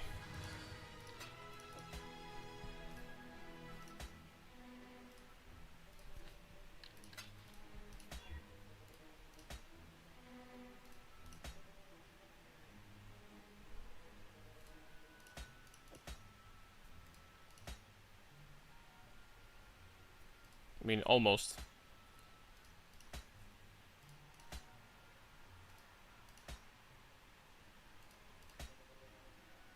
Plus 4, 35. There we go.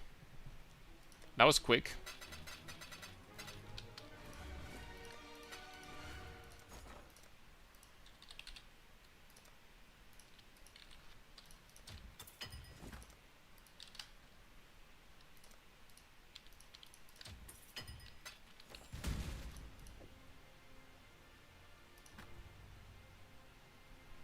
Wait, hold on a second.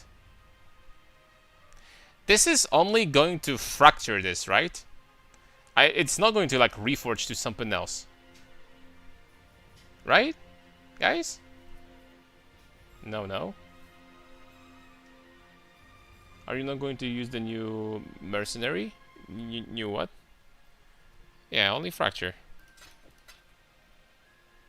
Cool, fracture, reforged item. Reforge a rare item with new random modifiers. Fracture random modifier. Isn't it? I don't freaking know, man. I kind of don't want to risk, not gonna lie. I kind of don't want to risk.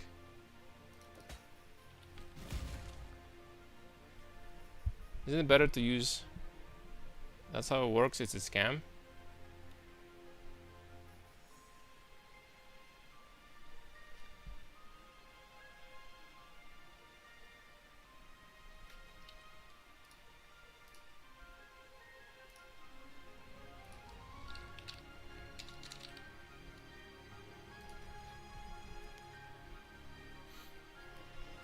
Fractured.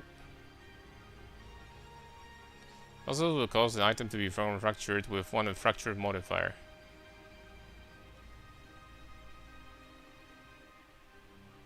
A fracture random modifier creates you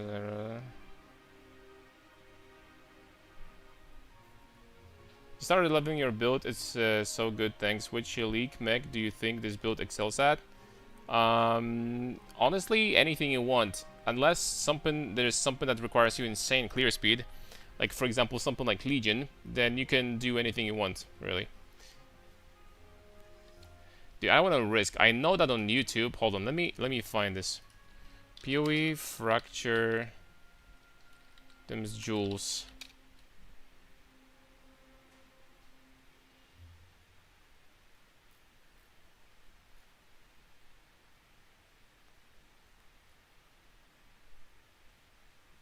Okay. Hello everyone. I think this is the video. I've just got a quick crafting video today. So we're just using depth fossils. So that's all these are filters. So if we just look elemental, spell damage, or sorry, cold, elemental. Make sure you have a bit of Dead Man Sulfur. You can buy 40,000 for that. No, it's not the video. Damn it.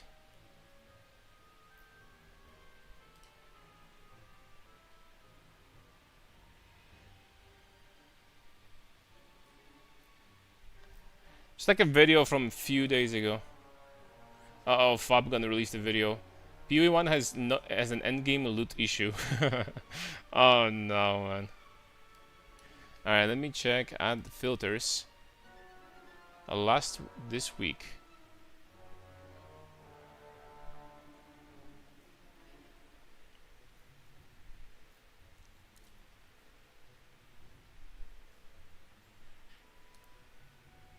Jewel crafting. Let me check.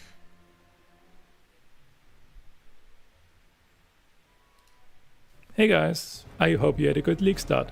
After the ensures. First off, they are actually much better than last league for the top modifiers. My predictions were of course 2. And also skills, crit multi with lightning skills, and also global crit. That's still not the video I was looking for.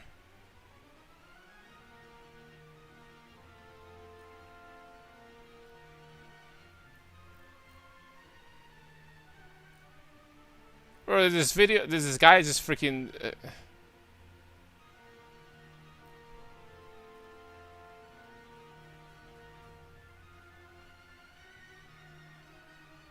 Did he delete the video or something?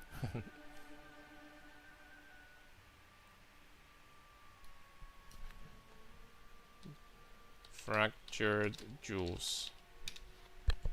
This one will fracture reforge item with new mods. Like if you put 3 fossils inside and fracture one of those new mods. Alright, so it's gonna freaking brick it. Then just forget about it. Then it is going to brick that. Okay, so I spent 1 divine for nothing.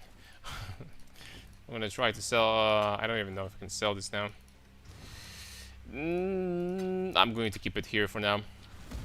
Alright, so we need fracturing orb in that case. Fracturing orb. Okay, it's good I checked because I wanted to use it. I was already ready. My body was ready to freaking save some money there, and I would save money. We would save money, alright. Holy, is this expensive?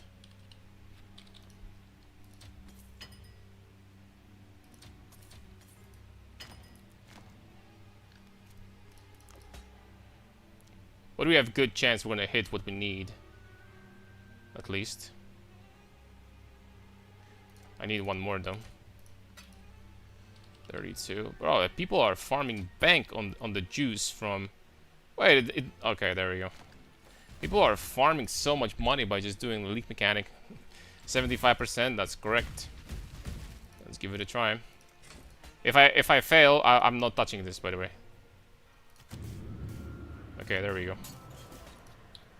35% increase effect. That's not a bad fracture to have, for sure. That's definitely not bad.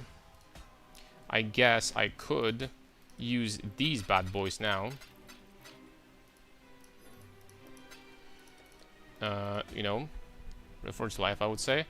We are probably going to be doing exactly that, but... Bro, imagine if I removed that dexterity and got strength instead. First of all, this jewel will be completely done if I rolled dexterity here instead. If I rolled strength here instead of dexterity. Such a freaking shame. Okay. Oh, I mean, they're both tier 2. Oh, come on, man. Don't do me like this.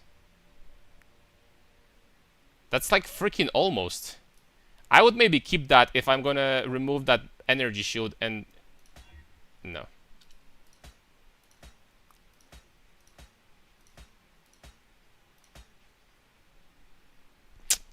Yikes. Any way in the world I would keep this if I... You know what? If I hit T1 life, then I will keep this. Or like, I don't know, T1 damage maybe. We got tier 3 damage. I don't know if I don't want to sell this. This is 8, 8, 3 attributes, 35, and like some damage. I mean, that's some quick money, basically. I could sell it for 20 divs. I could probably sell it for 20 divs. I'm not gonna lie. Okay, let's try. If it's gonna sell, then yeah, I'm gonna sell it. Drop the prices on these items, by the way, at the same time. Alright. I am going to take a short break, boys. I'm gonna grab something to eat, and then we're gonna be back. I finished this one, right? And then we're gonna be back, and we're gonna continue. Yes, we did. We're gonna be back, and we're gonna continue.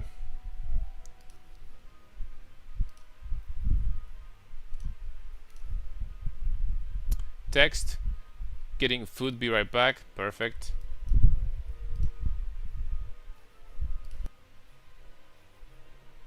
Perfect.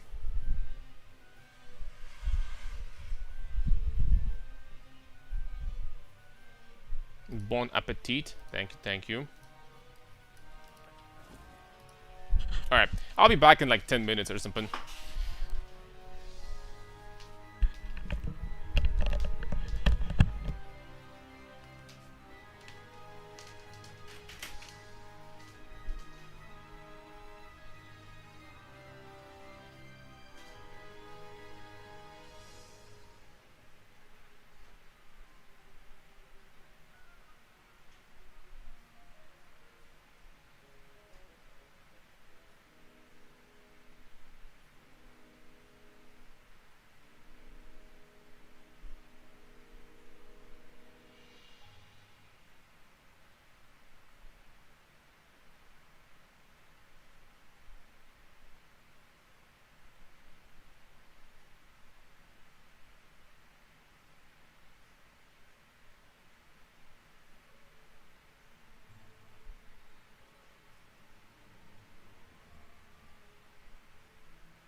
Guys, my deepest apologies, but I will have to end for today because there's something I have to do. Nothing really happened, but I have to finish for now. So we're gonna do a longer stream today. My deepest apologies, but yeah, thank you very much for watching. Tomorrow I'm probably going to off stream finish these simulacrums and then release the video tomorrow about the simulacrum farm. So thanks a lot, see you tomorrow, and thank you. Much love. God bless, my friend.